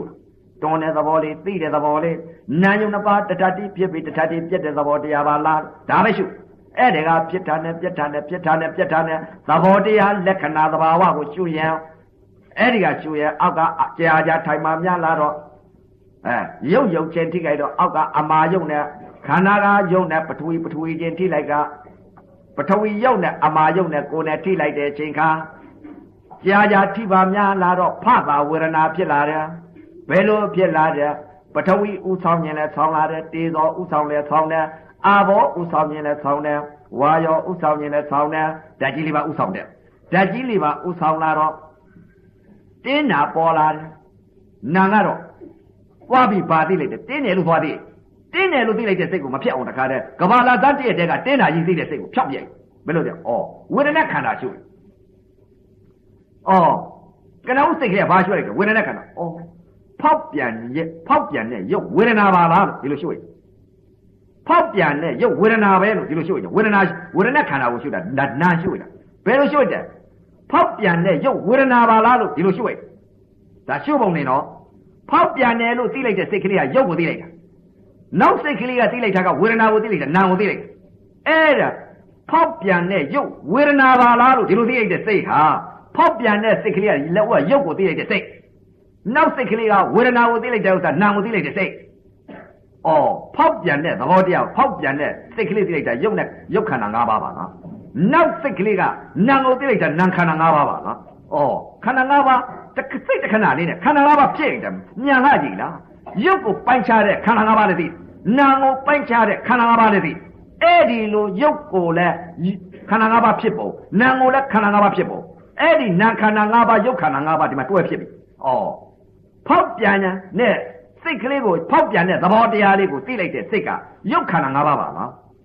ဝေဒနာကိုသိလိုက်တဲ့စိတ်ကလေးကနာခန္ဓာ၅ပါးပါလားရုပ်ခန္ဓာ၅ပါးနာခန္ဓာ၅ပါးရုပ်ခန္ဓာ၅ပါးကလည်းသတ်သတ်နာခန္ဓာ၅ပါးကလည်းသတ်သတ်ပါလားလို့ဒီလိုသိရတာဗျကိုယ်ခန္ဓာကိုရှုလို့ကိုသိတာသင်ညာသိတာမဟုတ်ဘူးမှတ်ထားလို့သိတယ်အသိမျိုးမဟုတ်ဘူးဝိပဿနာဉာဏ်ဝိပဿနာစိတ်နဲ့သိတာဝိပဿနာဘာဝနာမရညာနဲ့သိတဲ့စိတ်တွေဘာကြောင့်လဲတဲ့ကိုယ်စိတ်ကလေးကိုကိုယ်စစ်တော့တတိလေးအမြဲတမ်းကပ်ပြီးထားလိုက်တော့ဝေဒနာခန္ဓာကိုရှုရတာဝေဒနာခန္ဓာရှုတော့ရုပ်ကိုပိုင်းခြားတဲ့စိတ်လည်းသိနာကိုပိုင်းခြားပြီးခန္ဓာ၅ပါးဖြစ်တဲ့စိတ်ကိုလည်းသိအဲ့ဒီလိုသိတော့တချို့ပြောတတ်တယ်ရုပ်ကိုပိုင်းခြားသိလိုက်တာယူပပရိစ္ဆေဒညာနဲ့နာကိုပိုင်းခြားတာနာမပရိစ္ဆေဒညာနဲ့အဲ့လိုခေါ်လည်းမခေါ်တတ်ပါဘူးအဲ့တော့ဟောပြောလိုက်တဲ့ဥစ္စာကဘုရားသိဥစဉ်သိတာမဟုတ်ဘူးဥစဉ်သိတာကတော့ဖောက်ပြန်ခြင်းလက္ခဏာကိုသိလိုက်တာကရုပ်ကိုသိလိုက်တဲ့စိတ်ဝေဒနာသိလိုက်တဲ့စိတ်ကလေးကနာကိုသိလိုက်တဲ့စိတ်ပါလားရုပ်ကိုပိုင်းခြားနာကိုပိုင်းခြားရုပ်ကိုပိုင်းခြားပြီးခဏလေးဖြစ်ပြီးခဏလေးပြက်ရုပ်ကိုပိုင်းခြားပြီးသိလိုက်တဲ့စိတ်ကဲနာကိုပိုင်းခြားသိလိုက်တဲ့စိတ်ကဲဒီမှာယုံနာနှစ်ပါးကိုတစ်ခါကွဲတော့အဲ့ဒီလိုယုံနာနှစ်ပါးကိုပိုင်နိုင်ကြီးခန္ဓာကိုဓာတ်ကြီးလေးပါးပေါ်ကဒီလိုသိသိချာချာပိုင်နိုင်ကြီးသိလိုက်ပြီးယုံနာနှစ်ပါးကိုပိုင်းခြားပြီးသိလိုက်ပြီးဆိုလို့ရှိရင်အပယ်လွတ်ပါတယ်သုလဘောဓမှာတထိုင်နေရဘာကြောင့်လဲယုံနာနှစ်ပါးပိုင်းခြားပြီးသိလိုက်ပြီလေအဲ့ဒီတော့ယုံနာနှစ်ပါးပိုင်းခြားပြီးသိလိုက်တဲ့စိတ်ဟာဒါကလွတ်သေးသလားတဲ့မလွတ်သေးဘူးရုပ်ပေါ်မှာလည်းခန္ဓာ၅ပါးဖြစ်တယ်နာမ်ပေါ်မှာလည်းခန္ဓာ၅ပါးဖြစ်တယ်ယုံနာနှစ်ပါးတွဲသိဖောက်ပြန်တဲ့ရုပ်ဝေဒနာပါလားလို့ဒီလိုသိတယ်ရှေ့လက်ဦးစိတ်ကလေးကရှုလိုက်တဲ့စိတ်ကလေးကဖောက်ပြန်တဲ့ရုပ်နောက်စိတ်ကလေးကဝေဒနာနာနဲ့ရုပ်နဲ့တွဲသိလိုက်တယ်ရုပ်ခန္ဓာနာမ်ခန္ဓာဒီလိုသွားသိတယ်ဒီလိုသိလိုက်တော့ယုံနာနှစ်ပါးတွဲဖြစ်လိုက်တော့ဒီယုံနာနှစ်ပါးကိုချီကန်လိုက်ဒီယုံနာနှစ်ပါးလွှတ်လိုက်တော့ရှုလိုက်ဘယ်လိုရှုလိုက်တဲ့အကြောင်းကိုသတ်ပြတော့ဘယ်လိုကြောက်လဲဒီမှာငါဒီစိတ်တွေဖြစ်နေပါငါဒီစိတ်ကဒီလိုဖြစ်နေလို့ချင်းရုပ်ခန္ဓာနာမ်ခန္ဓာငါဖြစ်နေအောင်ဖြစ်နေတော့ဘယ်လိုရှုလိုက်ဖောက်ပြန်ခြင်းရုပ်ဝေဒနာပါလားဝေဒနာဒီနာပါလားလို့ဆိုပြီးတော့ယုံနာနှစ်ပါးတကလွှတ်လိုက်ပြီးတော့နာစိတ်ကိုပြောင်းပလိုက်ဝေဒနာခန္ဓာလွတ်သွားပြီနာစိတ်ကိုပြောင်းဝေဒနာဒီနာပါလားဆိုနာကိုပြောင်းလိုက်တယ်နာကနေပြီးတော့တခါဒီနာမှာခန္ဓာ၅ပါးဖြစ်နာစိတ်ဖြစ်နာစိတ်ကခုနယုံနာနှစ်ပါးရှုလိုက်တဲ့စိတ်ကလေးကလွတ်ထွက်သွားလိုက်တော့ဒီနာစိတ်ဖြစ်နေတယ်ကာလ၃ပါးဖြစ်နေဘာလဲရုပ်ကိုသိလိုက်တဲ့စိတ်နာကိုသိလိုက်တဲ့စိတ်အခုနာတစ်ပါးတဲ့ခန္ဓာနာခန္ဓာ၅ပါးဖြစ်နေတဲ့စိတ် အတိတ်စိတ်ကဲပြစ္ဆုတ်ပန်စိတ်ကဲအနာဂတ်စိတ်ကဲဟောကာလသုံးပါးဒီမှာဖြစ်ရုပ်ဝေဒနာဖောက်ပြန်တဲ့စိတ်ကိုလည်းလွတ်သွားပြီအခုဖောက်ပြန်တဲ့ရုပ်ဝေဒနာစိတ်ကနေပြီးဝေဒနာသည်နာမလားဆိုနာစိတ်ကိုပြောင်းလိုက်ပြီးနာစိတ်ပြောင်းလိုက်တော့နာစိတ်ဖြစ်နေပြန်ပြီခန္ဓာ၅ပါးဖြစ်နေပြန်ပြီခန္ဓာ၅ပါးဖြစ်နေတော့ဒီခန္ဓာ၅ပါးလွတ်သွားအောင်ဘယ်လိုရှုလိုက်မလဲဩနာဣသဘောတရားဘာလောက်တတ်တယ်သူသဘောကဘာလောက်တတ်တယ်နာဣလက္ခဏာသဘာဝကဩခံစားပြီးပြည့်တဲ့သဘောတရားပါလားလို့ဆိုတော့ခန္ဓာ၅ပါးဟောဖောက်ပြန်တဲ့သဘောလဲခန္ဓာ၅ပါးလွတ်သွားတယ်ဝေဒနာပေါ်မှာလည်းခန္ဓာ၅ပါးလွတ်သွားတယ်နာစိတ်ကိုလည်းခန္ဓာ၅ပါးလွတ်သွားတယ်ဘယ်လွတ်သွားလဲတဲ့ခံစားပြီးပြည့်တဲ့သဘောလေးဆိုတော့ဝိမု ക്തി ဖြစ်သွားကာလသုံးပါးလွတ်သွားအဲ့ဒီလိုစိတ်ဖြစ်မှဓမ္မအပေတကားပိတ်ကြအဲ့ဒါပါလေတဲ့ရုပ်ခန္ဓာ၅ပါးရဲ့နာဝေဒနာခန္ဓာဝေဒနာခန္ဓာရဲ့သင်္ညက်ခန္ဓာရဲ့သင်္ခါရခန္ဓာရဲ့ဝိညာဉ်နဲ့ခန္ဓာရဲ့နာခန္ဓာတခါတည်းလွတ်ဘာကြောင့်လဲတဲ့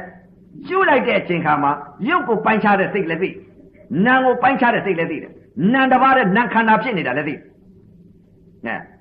ဒီမှာစေတသိက်တွေကလည်းဖြစ်နေကြဘယ်လိုဖြစ်နေလိုက်တဲ့စိတ်ဒီအပြောင်းလဲဖြစ်နေတယ်ရုပ်ကိုသိလိုက်တဲ့စိတ်ရုပ်ပါလားလို့သင်ညာပေးနာပါလားလို့ဝေဒနာဒီနာပါလားလို့သင်ညာပေးနာတစ်ခုတည်းဖြစ်နေပါလားယုံနာနှစ်ပါးတော့လွတ်သွားပြီနာစိတ်ဖြစ်နေပြန်ပြီဆိုတော့သင်ညာပေးဒီသင်ညာကိုလွတ်သွားအောင်ဘယ်လိုရှုမလဲတဲ့ဝေဒနာဒီနာဣလက္ခဏာသဘာဝဘာလို့တတ်တယ်သူသဘောကခါသွားပြီးပြက်ပါလားဆိုတော့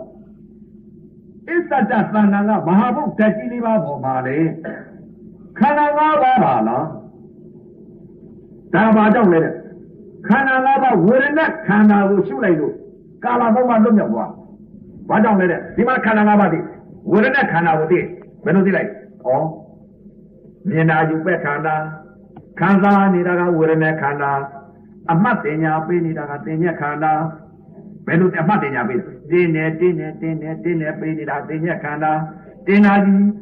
မခံစားခြင်းနဲ့ဒေါသစိတ်တွေကန့်နေတဲ့စိတ်တွေຢာကစိတ်တွေဒေါသစိတ်တွေမောဟစိတ်တွေဖြစ်နေတာကသင်္ခါရခန္ဓာဝိညာဏလေးကတော့သိပြက်နေတဲ့ခန္ဓာပါလားဩခန္ဓာ၅ပါးယုံနာတရားဖြစ်ပြီးပြက်တဲ့သဘောတရားဒီအကြောင်းကြောင့်ဒီအကျိုးဖြစ်နေပါလားဩခန္ဓာ၅ပါးကလည်းအကြောင်းအကျိုးဓာတ်ဤသဘောကလည်းအကြောင်းအကျိုးဘယ်အကြောင်းကြောင့်ဘယ်အကျိုးလဲသိပြီဒီပုံဝိပဿနာဉာဏ်ဝိပဿနာစိတ်ရမှာဖြစ်ကောင်းတဲ့တရားတွေစောင့်ကြည့်တဲ့ဘာလို့ကတော့သိမလားတဲ့ဘယ်တော့မှသိဝိပါသိဖို့ဟာခန္ဓာကိုရှုမှအဲ့တော့ခန္ဓာ၅ပါးဖြစ်ဖို့ခန္ဓာ၅ပါးပြတ်သွားဖို့အဲ့တော့ခန္ဓာ၅ပါးလွတ်သွားဖို့ရုပ်ကိုသိလိုက်ရင်ရုပ်ခန္ဓာ၅ပါးဖြစ်ဝေဒနာကိုသိလိုက်ရင်ဝေဒနာခန္ဓာ၅ပါးဖြစ်ဝေဒနာခန္ဓာ၅ပါးဖြစ်ပြန်တော့ရောတဲ့ဝေဒနာတင်ညာသင်္ခါရဝိညာဏနာခန္ဓာလေးပါတွေ့သွားတယ်ရုပ်လည်းမပါဘူးလားတဲ့ဟောခန္ဓာ၅ပါးတခါတည်းဖြစ်ပြီးတခါတည်းပြတ်သွားတယ်ဒီခန္ဓာကဘောကနာမောကြည့်လိုက်ကြတော့ခန္ဓာ၅ပါးပဲရုပ်ပေါ်မှာလည်းနာခန္ဓာ၅ပါးရုပ်ခန္ဓာတစ်ပါးခန္ဓာ၅ပါးပဲအဲ့တော့ဒီခန္ဓာ၅ပါးဟာဘုရားကသေချာဟောထားတာဝဲအောင်ကြည့်မြင်အောင်ကြည့်လွတ်အောင်ကြည့်ခန္ဓာ၅ပါး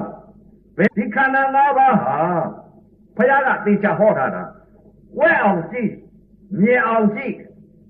လွတ်အောင်ကြည့်ခန္ဓာ၅ပါးဘယ်လိုလွတ်အောင်ကြည့်မလဲသဘာဝတရားသဘောတရားလက္ခဏာမြင်လို့ရှိရင်ဘုရားကလက္ခဏာရေးသုံးပါလက္ခဏာရေးသုံးပါကအလကားထားဖြစ်ခဲ့တဲ့တရားမျိုးကိုညာဣလက္ခဏာတဲ့ယုတ်ဣလက္ခဏာတဲ့အတုဝဣလက္ခဏာတဲ့နောက်ပြီးတော့ပြညာကလည်း၅ချက်ထားခဲ့နာမပြညာတဲ့သံဌာနပြညာတဲ့ခန္ဓာပြညာတဲ့သဘာဝပြညာတဲ့သမုဟပြညာဟောပြညာ၅ချက်ရှိဒီပြညာ၅ချက်ပေါ်မှာလေနာမပြညာပေါ်မှာလည်းခန္ဓာ၅ပါးဖြစ်သံဌာနပြညာပေါ်မှာလည်းခန္ဓာ၅ပါးဖြစ်ခန္ဓာပြညာပေါ်လည်းခန္ဓာ၅ပါးဖြစ်သဘာဝပြညာပေါ်လည်းခန္ဓာ၅ပါးဖြစ်အဲ့ဒီသဘာဝပြညာခန္ဓာ၅ပါးကတခါတည်းကိုလွတ်မြောက်သွားပြန်တော့လည်းဘာရှုကြတယ်ရုပ်ပေါ်မှာလွတ်သွားခန္ဓာ၅ပါးနောက်ကြမှာနောက်ညညရှိသေးတယ်သုံးပွဲရှိသေးတယ်နောက်ကြမှာသေသေးချာချာဟောဒါတွေကအခုကကြားတဲ့တရားဓမ္မများအခုဟာကတော့အသိတသိတဲ့တခါတည်းတရားဓမ္မများဟာဖြင့်မိစ္ဆာဒိဋ္ဌိပြုတ်ပုံမှာခန္ဓာ၅ပါးဖြစ်ပုံယုံနာနှစ်ပါးကိုသိပုံစိတ်တခဏလေးနဲ့ဖြစ်ပုံအဲ့တော့စိတ်ကလေးတွေပြောင်းလဲပြီးတော့ခန္ဓာ၅ပါးလွတ်မြောက်သွားတဲ့ကာလဝိမု ക്തി ဖြစ်ပုံစိတ်တွေကိုပြောအဲ့တော့ဓမ္မသောတာပန်ဒီမှာပေါ့ ဒီလိုမှမဟုတ်ဘဲနဲ့သောတာပန်ဒီပါကနာရာကြီးသိနေလို့ကတော့ဘယ်တော့သောတာပန်ကတိတ်တိလည်းမပြုတ်ဘူးလေးဘက်ထောက်ပြီးတော့မို့ကြောခိုင်းရမယ်လားမဘာကြောင့်လဲဝေဒနာဒေါသဖြစ်နေပြီလေနာရာကြီးသိနေပြီလေအတိတ်ကလည်းနာရာကြီးသိတယ်အခုလည်းပြစ္ဆုတ်ပါသိဘယ်တော့မှဒီမလွတ်တော့ဘူးလားမလူသသိသိတယ်လို့လူတယောက်မဖြစ်တော့ဘူးဘာကြောင့်လဲတဲ့အတိတ်ကသိတယ်အတိမျိုးပဲသိတယ်အခုဝိပဿနာယောဂီပုဂ္ဂိုလ်ဒီဝိပဿနာဉာဏ်ဝိပဿနာသိအဲ့ဒီလိုသိရသိတော့မှဘာလဲတဲ့ရုပ်ကိုပိုင်းခြားနာမ်ကိုပိုင်းခြားယုံနာနှစ်ပါးကွဲသွားခန္ဓာ၅ပါးကွဲသွားဘယ်လိုကွဲသွားသလဲယုံနာနှစ်ပါးလည်းကွဲသွားဘယ်လိုကွဲနည်းကွဲပုံလဲတဲ့ဩယူပက်ခန္ဓာဖောက်ပြန်တဲ့လက်ခန္ဓာသဘာဝသတ်သတ်ခံစားမှုဝေဒနာခန္ဓာသတ်သတ်သင်ညက်ခန္ဓာကသတ်သတ်သင်္ခါရပြုတ်ပြင်ပြီးຢာကစိတ်ဒေါသစိတ်မောဟစိတ်ဖြစ်သွားတဲ့သင်္ခါရခန္ဓာသတ်သတ်ဝိညာဏသိပြီးပြတ်သွားတဲ့ဟာကလည်းသတ်သတ်ဩဝိညာဏသိပြီးပြတ်တယ်ဆိုလို့ရှိရင်သိပြီးပြတ်တယ်လို့ဒီလိုအပြတ်သဘောလေးကိုသိလိုက်လို့ရှိရင်လွတ်သေးသလားမလွတ်သေးဘူးဝိညာဏသွားသိပြီးဝိညာဏမှာခန္ဓာ၅ပါးပြတ်စိတ်ကလေးအဲ့တော့ဒီခန္ဓာ၅ပါးလွတ်သွားမှာဒီခန္ဓာ၅ပါးလွတ်သွားဘယ်လိုလွတ်မှာလဲနာခန္ဓာ၄ပါးယုတ်တရားခန္ဓာ၅ပါးဩအကြောင်းနဲ့အကျိုးပါလားဒီမှာခန္ဓာ၅ပါးဖြစ်လာတဲ့သဘောတရားဟာဘာကြောင့်လဲဒီဓာတ်ကြီးလေးပါဟာဒီယူပက်ခန္ဓာယုတ်တရားကြီးရှိဒီယူပက်ခန္ဓာယုတ်တရားကြီးရှိလို့ဝေဒနာခန္ဓာရှိဒီဝေဒနာခန္ဓာရှိလို့သင်္ညက်ခန္ဓာရှိသင်္ညက်ခန္ဓာကပညာပေးလို့သင်္ခါရကပြုပြင်ပေးသိဝိညာဏကလေးကတော့ခံစားပြီးပြသူ့သဘောသူစောင်းနေကြတယ်အသိသိဟာဖြင့်သဘာဝတရားတွေဓမ္မသဘောတွေပဲဒါကယူပက်ခန္ဓာကြီးကလည်းဓမ္မသဘောဝေဒနာကလည်းဓမ္မသဘောသင်ညာကလည်းဓမ္မသဘောသင်္ခါရကလည်းဓမ္မသဘောဝိညာဏကလည်းဓမ္မသဘောအဲ့တော့ယူပက်ခန္ဓာကိုသိရင်ခန္ဓာ၅ပါးဖြစ်နေကြပြီဝေဒနာခန္ဓာကိုသွားသိလိုက်ဒါဝေဒနာခန္ဓာရဲ့လို့သိလိုက်ရင်ခန္ဓာ၅ပါးဝေဒနာခန္ဓာ၅ပါးဖြစ်နေကြပြီသင်ညက်ခန္ဓာကိုသွားပြီးဒါသင်ညက်ခန္ဓာရဲ့လို့ဒီလိုသိနေကြရင်ခန္ဓာ၅ပါးဖြစ်နေကြပြီဝိညာဏသိလို့ရှိရင်ခန္ဓာ၅ပါးဖြစ်နေကြပြီမလွတ်သေးဘူးခန္ဓာ၅ပါးကွဲရုံနဲ့မလွတ်သေးဘူးခန္ဓာ၅ပါးဒီကွဲရုံပဲရှိလွတ်သလားမလွတ်သေးဘူးဝိမု ക്തി မရဘူးခန္ဓာ၅ပါးဖြစ်နေတော့ဒီမှာယူဘက်ခန္ဓာဖြစ်လိုက်ရင်ခန္ဓာ၅ပါးပဲဝေဒနာသိလိုက်ရင်ခန္ဓာ၅ပါးပဲတင်ညာသိလိုက်ရင်ခန္ဓာ၅ပါးပဲသင်္ခါရကိုသိလိုက်ရင်ခန္ဓာ၅ပါးပဲဝိညာဏသိလိုက်ရင်ခန္ဓာ၅ပါးပဲခန္ဓာ၅ပါးဒီဖြစ်နေတာမသိစိတ်တခဏလေးနဲ့ဖြစ်လိုက်တဲ့ခန္ဓာ၅ပါးတွေကအသိစိတ်မဲ့ဆိုလို့ချင်းခန္ဓာ၅ပါးဆိုစိတ်လိုက်မဲ့ဆိုလို့ချင်းတရားလုံးဟောလို့ပုံနေမှာမဟုတ်တော့အဲ့တော့တရားတော်မှာများသဘောပေါက်အောင်လွယ်လွယ်ကူကူနဲ့သဘောပေါက်အောင်ဝိပဿနာယောဂီပုဂ္ဂိုလ်တွေလွယ်လွယ်ကူကူနဲ့ပြောပါမယ်ဗျာအဲ့တော့ဓာတ်ကြီးလေးပါးပေါ်ကလည်းဓာတ်သဘောတွေအကြောင်းကျိုးမြင်လားခန္ဓာ၅ပါးလည်းအကြောင်းကျိုးမြင်လားဘယ်လိုအကြောင်းကျိုးမြင်လဲဓာတ်ကြီးလေးပါးပေါ်ဒါကြောင့်မို့ဘုရားဟောတာဒီခန္ဓာဟာဘာရှိတယ်ကွာဓာတ်ကဲခန္ဓာရဲ့အာယတနာရဲ့ခန္ဓာရဲ့အာယတနာရဲ့သစ္စာရဲ့ဒါပဲဘာရှိသလဲတဲ့ယုံနာရဲ့တဲ့ယုံနာဤသဘောတဲ့ခန္ဓာဤသဘောတဲ့အာယတနာဤသဘောတဲ့ဓာတ်ဤသဘောတဲ့အဲ့တော့အစ္ဆဒသဏ္ဍာန်ကဓာတ်ဤသဘောကိုပေါက်လို့ခြင်းဓာတ်တစ်ပါးပေါက်လို့ခြင်းလည်းနေမှာမဟုတ်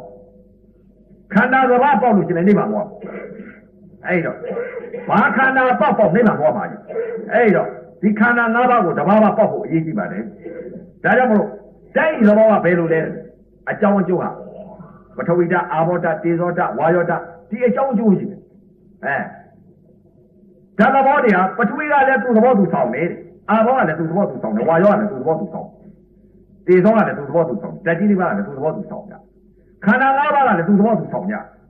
အကြောင်းနဲ့အကျိုးပဲတဲ့ဘယ်အကြောင်းနဲ့ဘယ်အကျိုးလဲတဲ့ဘုရားကတခါဘယ်လိုဟောတယ်ပညာ၅ချက်ဟောတယ်နာမပညာတဲ့သံဃာနာပညာတဲ့ခဏပညာတဲ့သဘာဝပညာတဲ့သမုဟပညာဟောပညာ၅ချက်ဒီခန္ဓာ၅ပါးကလည်းပေါင်းစုပေးထားဒီဓာတ်ကြီးလေးပါးကလည်းပေါင်းစုပေးထားတယ်သမုဟပညာကပေါင်းစုပေးထားပထဝီအာဘောတေဇောဝါယောဆိုတဲ့ခန္ဓာ၅ပါးယုံနာ၅ပါးဖြစ်ဒီဓာတ်ကြီးလေးပါးပေါင်းစုသမုဟဆိုတဲ့ပညာကပေါင်းစုပေးထားလို့ဒီဓာတ်ကြီးလေးပါးဟာယုံနာ၅ပါးဖြစ်ခန္ဓာ၅ပါးပေါင်းစုပေးထားလို့ခန္ဓာ၅ပါးဖြစ်ဒီခန္ဓာ၅ပါးယုံနာ၅ပါးတဲ့ဘုရားကဒီလိုဟောတယ်ဒါကြောင့်မလို့ပညာ၅ချက်ကအလကားထားပေးခဲ့တဲ့တရားမဟုတ်ဘူးဘုရားကနာမပညာသံဌာနာပညာကဏ္ဍပညာသဘာဝပညာသမုဟပညာပေါင်းစုပေးထားတယ်သမုဟပညာက ခန္ဓာ၅ပါးကိုလည်းပေါင်းစုပေးထားတယ်ဓာတ်ကြီး၄ပါးကိုလည်းပေါင်းစုပေးထားတယ်ဒီဓာတ်ကြီး၄ပါးပေါင်းစုပေးထားလို့နာယုတ်ဖြစ်နေတယ်နာခန္ဓာ၄ပါးရောယုတ်တရားရောခန္ဓာ၅ပါးပေါင်းစုပေးထားတော့ဟောယုံနာဖြစ်ယုံနာဖြစ်တဲ့တော့ခန္ဓာ၅ပါးဖြစ်ခန္ဓာ၅ပါးဖြစ်တော့အာယတနာတွေဖြစ်အာယတနာတွေဖြစ်တော့ဗာလေတဲ့သစ္စာ၄ပါးအဲ့တော့ဒီခန္ဓာဟာဓာတ်ဤသဘောတဲ့အာယတနာဤသဘောတဲ့ခန္ဓာဤသဘောတဲ့ဒါပဲရှိတယ်မရဒီသဘောတရားတွေပြင်လို့ရှိရင်တဲ့အ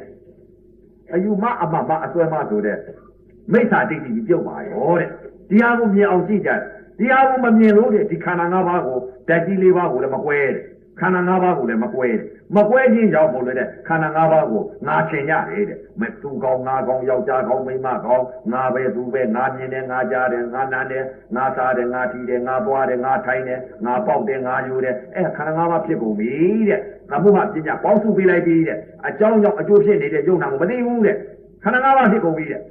အဲ့ဒီခန္ဓာ၅ပါးဖြစ်လာပြီဆိုလို့ရှိရင်တဲ့ငါဆွဲပြီးတာမှတ်တော့တဲ့ဘယ်တော့မှအပေလေးပါးကမလွတ်ပါဘူးတဲ့ဘုရားအဲ့တော့တရားဓမ္မများဓာတ်ကြီးလေးပါးကလည်းအကြောင်းကျိုးခန္ဓာ၅ပါးကလည်းအကြောင်းကျိုးပဲဓာတ်ကြီးလေးပါးကဘယ်လိုအကြောင်းကျိုးလဲတဲ့သူတော်သူဆောင်ကြတဲ့သမုဟပညာကပေါင်းစုပေးထားပထဝီမောဇီအာဘောကဖွဲ့စည်းပြီးဒီသောကအာဘောကိုလောင်ကျွမ်းပေးဝါယောကနောက်ကတွန်းပေးအဲ့ပေါင်းစုပေးတယ်လို့ဖြစ်သွားသမုဟပညာကပေါင်းစုပေးတာအဲ့ဒီတော့ပထဝီမောဇီအာဘောကဖွဲ့စည်းပေးတော့နုညပထဝီဖြစ်ဒီသောကနောက်ကအာဘောကိုလောင်ကျွမ်းပေးတော့တင်းပထဝီတောက်ပထဝီထုံပထဝီအောက်ပထဝီကြိုက်ပထဝီကျင်းပထဝီဖြစ်ဒီသောကနောက်ကလောင်ကျွမ်းပေးအကြောင်းကျိုးတော့ဒီသောကဘာလို့လောင်ကျွမ်းပေးနိုင်လဲတဲ့နောက်ကဝါယောကတွန်းပေးဟောဓာတ်ကြီးလေးပါအကြောင်းကျိုးပထဝီကအကျိုးတရားအာဘောကအကျိုးပထဝီအကျိုးတရားကအကြောင်းပြလိုက်တော့အာဘောအကျိုးတရားအာဘောအကျိုးတရားကအကြောင်းပြလိုက်တော့ဒီသောကအကျိုးတရားဒီသောအကျိုးတရားကအကြောင်းပြလိုက်တော့ဝါယောကအကျိုးတရားအကြောင်းကြောင့်အကျိုးဖြစ်နေတယ်ဒီဓာတ်ကြီးလေးပါကအဲ့ဒီဓာတ်ကြီးလေးပါကလည်းအကြောင်းကျိုးသူ့သဘောသူဆောင်ရတယ်ပထဝီကလည်းသူ့သဘောသူဆောင်တယ်အာဘောကလည်းသူ့သဘောသူဆောင်တယ်ဒီသောကလည်းသူ့သဘောသူဆောင်တယ်ဝါယောကလည်းသူ့သဘောသူဆောင်တယ်ဘယ်လိုပထဝီကလည်းသူ့သဘောသူဆောင်သူဟာညဉ့်ညာခြင်းလက္ခဏာတင်းခြင်းလက္ခဏာတောင်းခြင်းလက္ခဏာထုံခြင်းလက္ခဏာသူ့သဘောသူဆောင်တယ်အာဘောကလည်းဖွဲ့စည်းခြင်းလက္ခဏာသူ့သဘောသူဆောင်တယ်တေသောကလည်းကျက်စေတတ်အောင်သူ့သဘောသူဆောင်တယ်ဝါယောကလည်းတောနဲ့ကန်တယ်သူ့သဘောသူဆောင်တယ်ဟောတဏ္ဍဘောဓာတ်ဆောင်နေတဲ့သဘာဝဓာတ်တွေသူ့သဘောသူဆောင်တယ်ဓာတ်ကြီး၄ပါးကလည်းသတ္တဖြစ်သွားတယ်ပထဝီကလည်းသတ္တအာဘောကလည်းသတ္တတေသောကလည်းသတ္တဝါယောကလည်းသတ္တဟောဒီလိုသတ္တဖြစ်သွားဝိပဿနာညာဝိပဿနာသိတဲ့ဓာတ်သဘောကဓာတ်သဘောဝတ်ပြီးအဲ့ဒီလိုဓာတ်သဘောသတ္တဖြစ်တော့အကြောင်းကျိုးပြန်ပြီးသိကြလိုက်ဝိပဿနာညာနဲ့ဝိပဿနာသိအကြောင်းကျိုးပြန်သိကြလိုက်တော့ဩပထဝီကလည်းပါလဲတဲ့တင်မှုသဘောတောက်မှုသဘောထုံမှုသဘောတို့ပြန်ပြီးသိကြတော့တင်းသဘောတောက်သဘောထုံသဘောနုညံ့ခြင်းသဘောနုညံ့ခြင်းသဘောဘာကြောင့်ဖြစ်ရတယ်ပြန်သိကြတယ်နုညံ့ခြင်းသဘောကဘာကြောင့်နုညံ့ခြင်းပထဝီဘာကြောင့်ဖြစ်ရတယ်အာဘောကဖွဲ့စည်းပြီးတော့ဓာနပါတဲ့နေခြင်းကြောင့်နုညံ့ခြင်းလက္ခဏာပထဝီဖြစ်ရတယ်နုညံ့ခြင်းပထဝီဖြစ်ရတယ်နုညံ့ခြင်းပထဝီကနေပြီးတော့တင်းခြင်းပထဝီတောင်းခြင်းပထဝီလေးခြင်းပထဝီဘာကြောင့်ဖြစ်ရတယ်ဆိုတော့နောက်ကအာဘောကိုတေသောကကျက်စေတတ်အောင်လောင်ကျွမ်းပြီးပေးနေလို့တင်းခြင်းလက္ခဏာတောင်းခြင်းလက္ခဏာလေးခြင်းလက္ခဏာဖြစ်နေရပါလားဒီမသိဘူးအကြောင်းအကျိုးတွေသိလားအဲဒီတော့တင်းခြင်းလက္ခဏာတောင်းခြင်းလက္ခဏာထုံခြင်းလက္ခဏာအောင်ခြင်းလက္ခဏာကြိုက်ခြင်းလက္ခဏာတေသောကနောက်ကကျက်စေတတ်အောင်လောင်ကျွမ်းပေးဒါကြောင့်ပထဝီဟာတင်းခြင်းတောင်းခြင်းထုံခြင်းလေးခြင်းဖြစ်ဒီတေသောကဘာကြောင့်ကျက်စီတော့အောင်လုပ်ပေးနေလဲဆိုတော့နောက်ကြည့်လိုက်တော့အကြောင်းပြန်ကြိုက်တော့ဝါယောကနောက်ကနေပြီးတေသောကိုအားပေးပြီးလောင်ကျွမ်းပြီးတောပေးဒီလိုခန္ဓာရှာမှသိတော့ပေါ့သာရဲအလို့ဆိုရင်ခက်မှာမတူနူးညာမတူမာပတိဒါလူတိုင်းသိတယ်ခလေးလေးလည်းသိဖွဲ့စည်းအာဘောယူစည်းအာဘောလူလေးခလေးလေးလည်းသိပူအေးတေသောခလေးလေးလည်းသိသင်ရင်တတ်တော့ထောက်ခံဝါယောလှုပ်ကြဝါယောတောင်းကဝါခလေးလေးလည်းသိဒီမျိုးကတော့ဒီမှာအဘယ်မလို့သေကလေးဆက်ငါတတ်မှာယူအဲ့ဒီတော့ခန္ဓာကိုရှာလိုက်လို့ရှိရဲ့ဓာတ်ဤသဘောကိုလည်းကွဲသွားလိမ့်မယ်ရုပ်ဤသဘောကိုလည်းကွဲသွားလိမ့်မယ်ဓာတ်ဤသဘောကဘယ်လိုလဲပေါ်လာတဲ့ရုပ်ပေါ်လာတဲ့ဓာတ်တရားတွေတစ်ခုပြီးတစ်ခုဖောက်ပြန်နေတဲ့ရုပ်တရားတွေဒီလိုသဘောတွေပေါက်လာတယ်ခန္ဓာကိုရှာလိုက်ပြီဆိုရင်အဲ့ဒီသဘောတွေပေါက်လာပြီဆိုရင်ငါဆိုတဲ့အစွဲကြီးသက္ကာယဒိဋ္ဌိပြုတ်ပါရဲ့ဗျဒီလိုမှမသိလို့ရှိရင်နာတာကြီးသိတော့ကတော့မသိမိစ္ဆာဒိဋ္ဌိအပေလည်းမလို့ဒါကြောင့်မလို့ဓာတ်ဤသဘောနဲ့အကြောင်းကျိုးမြင်ပါတယ် ဒီဓာတ်ဤသဘောကနေပြီးတော့အကြောင်းကျိုးမြင်လာတော့ခန္ဓာကိုမြင်လာဘယ်လိုခန္ဓာကိုမြင်လာဩကြည့်လိုက်ဓာတ်ပါလေအကြောင်းကျိုးမြင်တယ်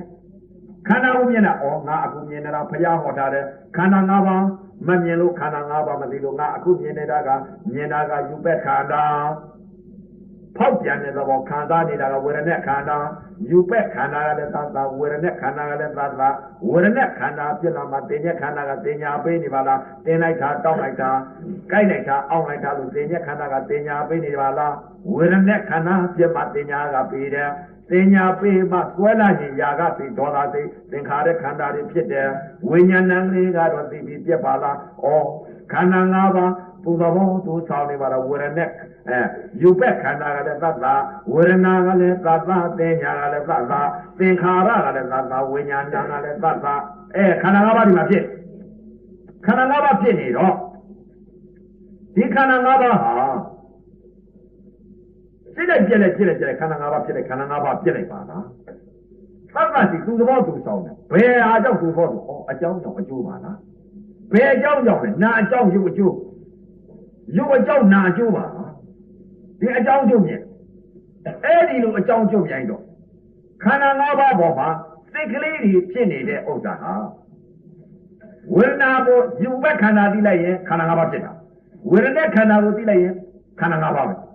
ဘာကြောင့်လဲတဲ့ဝေဒနာခန္ဓာတင်ညခန္ဓာသင်္ခါရခန္ဓာနာခန္ဓာလေးပါယုတ်တရားခန္ဓာ၅ပါးကြီးတယ်တခုသိလိုက်တယ်ဆိုခန္ဓာ၅ပါးအနတ်မြန်တာ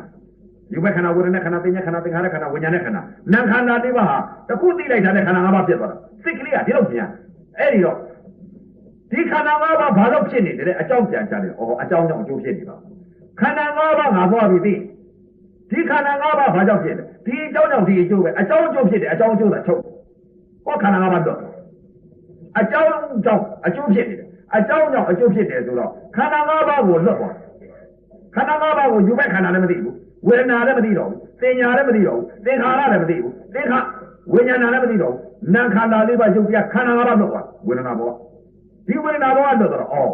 အကြောင်းကြောင့်အကျိုးဖြစ်တယ်အကြောင်းအကျိုးဖြစ်တယ်အကြောင်းအကျိုးချုပ်တယ်ဆိုတော့ကာလဝိမုတ်တိဖြစ်ဘာကြောင့်လဲခန္ဓာ၅ပါးဖြစ်တော့အဲ့ဒီလိုဓာတ်ကြီးလေးပါးဟောကခန္ဓာ၅ပါးကိုမသိတော့ဘယ်ဟာသိလိုက်တယ်နာအကြောင်းယုတ်အကျိုးအကြောင်းအကျိုးဖြစ်တယ်အကြောင်းအကျိုးချုပ်တယ်ဆိုတော့ယုံနာနှစ်ပါးလွတ်ထွက်ဟောကာလ၃ပါးလွတ်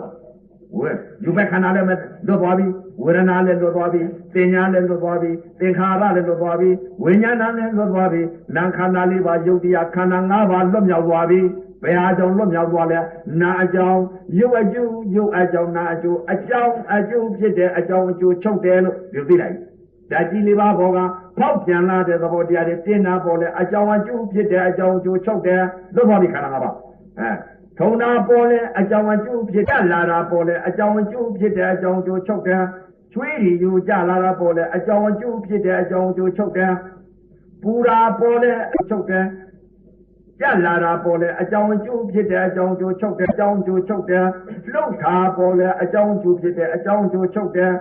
ကာနာပေါ်လဲအကြောင်းအကျိုးဖြစ်တဲ့အကြောင်းအကျိုးချုပ်တယ်အဲ့ဒီဓာတ်ကြီးလေးပါးပေါ်ကနေပြီးတော့အကြောင်းအကျိုးဖြစ်တဲ့အကြောင်းအကျိုးဖြုတ်တယ်ဆိုခန္ဓာ၅ပါးလွတ်သွားပြီဗျာအဲ့ဒါမှဒီမဲ့အပေတကားပြေးပြီးနိဗ္ဗာန်ဝင်တာဗျာခန္ဓာ၅ပါးဖြစ်နေရင်ဘယ်တော့နိဗ္ဗာန်ရအောင်မခန္ဓာ၅ပါးလွတ်သွားမှာယူမဲ့ခန္ဓာဝေဒနာခန္ဓာသင်ညက်ခန္ဓာသင်္ခါရခန္ဓာဝိညာဉ်ခန္ဓာနာခန္ဓာလေးပါးဖြစ်နေသေးလို့ရှင်ဘယ်တော့မှမလွတ်အဲ့တော့ခန္ဓာ၅ပါးလွတ်တဲ့စိတ်ကပဲစိတ်လဲတဲ့ယူမဲ့ခန္ဓာကိုလည်းမသိတော့ဘူးလွတ်ပါပြီဝေဒနာလည်းမသိတော့ဘူးသင်ညာလည်းမသိတော့ဘူးသင်္ခါရလည်းမသိတော့ဘူးဝိညာဏလည်းမသိတော့ဘူးခန္ဓာ၅ပါးမဖြစ်တော့ဘူးအကြောင်းအကျိုးသာရှိတယ်အကြောင်းအကျိုးသာချုပ်နေတယ်အကြောင်းအကျိုးဖြစ်တယ်အကြောင်းအကျိုးချုပ်တယ်ဆိုတော့ဟောခန္ဓာ၅ပါးလွတ်သွားပြီတတိလေးပါပေါ့ဒီအကြောင်းအကျိုးဖြစ်တယ်အကြောင်းအကျိုးဖြုတ်လွတ်အကြောင်းအကျိုးချုပ်တယ်ဆိုတော့ဗဟိတအကြပြန်တော့လဲလွတ်နေပြန်ပြီခန္ဓာ၅ပါးလွတ်နေပြန်ဘယ်ခန္ဓာ၅ပါးလွတ်တယ်အတိတ်ကတော့ခန္ဓာ၅ပါးဖြစ်နေတာဥပါဒတရားတွေဖြစ်မြင်လိုက်တဲ့အချိန်ကမှအတိတ်ကစိတ်တခဏလေးနဲ့ဥပါဒခန္ဓာ၅ပါးဖြစ်နေပြီအမှားမမြင်အမှားမသိကြလို့ဘယ်လိုမြင်လဲမြင်လိုက်တဲ့အချိန်ကဘာလဲတဲ့ယူပက်ခန္ဓာလည်းမသိအတုပါတရားလက္ခဏာလည်းမသိတော့ဘာကိုသွားမြင်လိုက်တယ်မြင်တာကတော့ယူပက်ခန္ဓာနာယူပက်ခန္ဓာယုတ်တရားကြီးကိုသွားသိလိုက်တာခံစားလိုက်တာဝေဒနာခန္ဓာ တင်ညာဝရณะခန္ဓာဖြစ်ပြီးမှတင်ညာကဘယ်လိုပြေးလိုက်လဲတက္ကမလေးရဲ့တက္ကလေးရဲ့ခွေးရဲ့ကြောင်ရဲ့ကြွက်ရဲ့လို့တင်ညာခန္ဓာကတင်ညာပြေးလိုက်အဲ့ဒါတင်ညာခန္ဓာအဲ့ဒီတင်ညာခန္ဓာပြေးလိုက်တော့တက္ကမလေးရဲ့တင်ညာပြေးလိုက်တဲ့တပြိုင်တည်းတက္ကမလေးကိုကတ်ညီလိုက်တဲ့ຢာကစိတ်ကဲမောဟစိတ်ကဲဒေါသစိတ်တွေဒါတွေသင်္ခါရခန္ဓာဖြစ်ပုံပြီးဝိညာဏလေးရတဲ့သိဖြစ်ဟောခန္ဓာ၅ပါးဖြစ်အခုမျက်စိနဲ့တကား၆ပေါက်ကအာယု6ပါးတာဖြစ်မျက်စိကလည်းခန္ဓာ၅ပါးဖြစ်တာနားကလည်းခန္ဓာ၅ပါးဖြစ်တယ်အသံတစ်ခုပေါ်လာတယ်ဘယ်လိုခန္ဓာ၅ပါးဖြစ်ဩနာ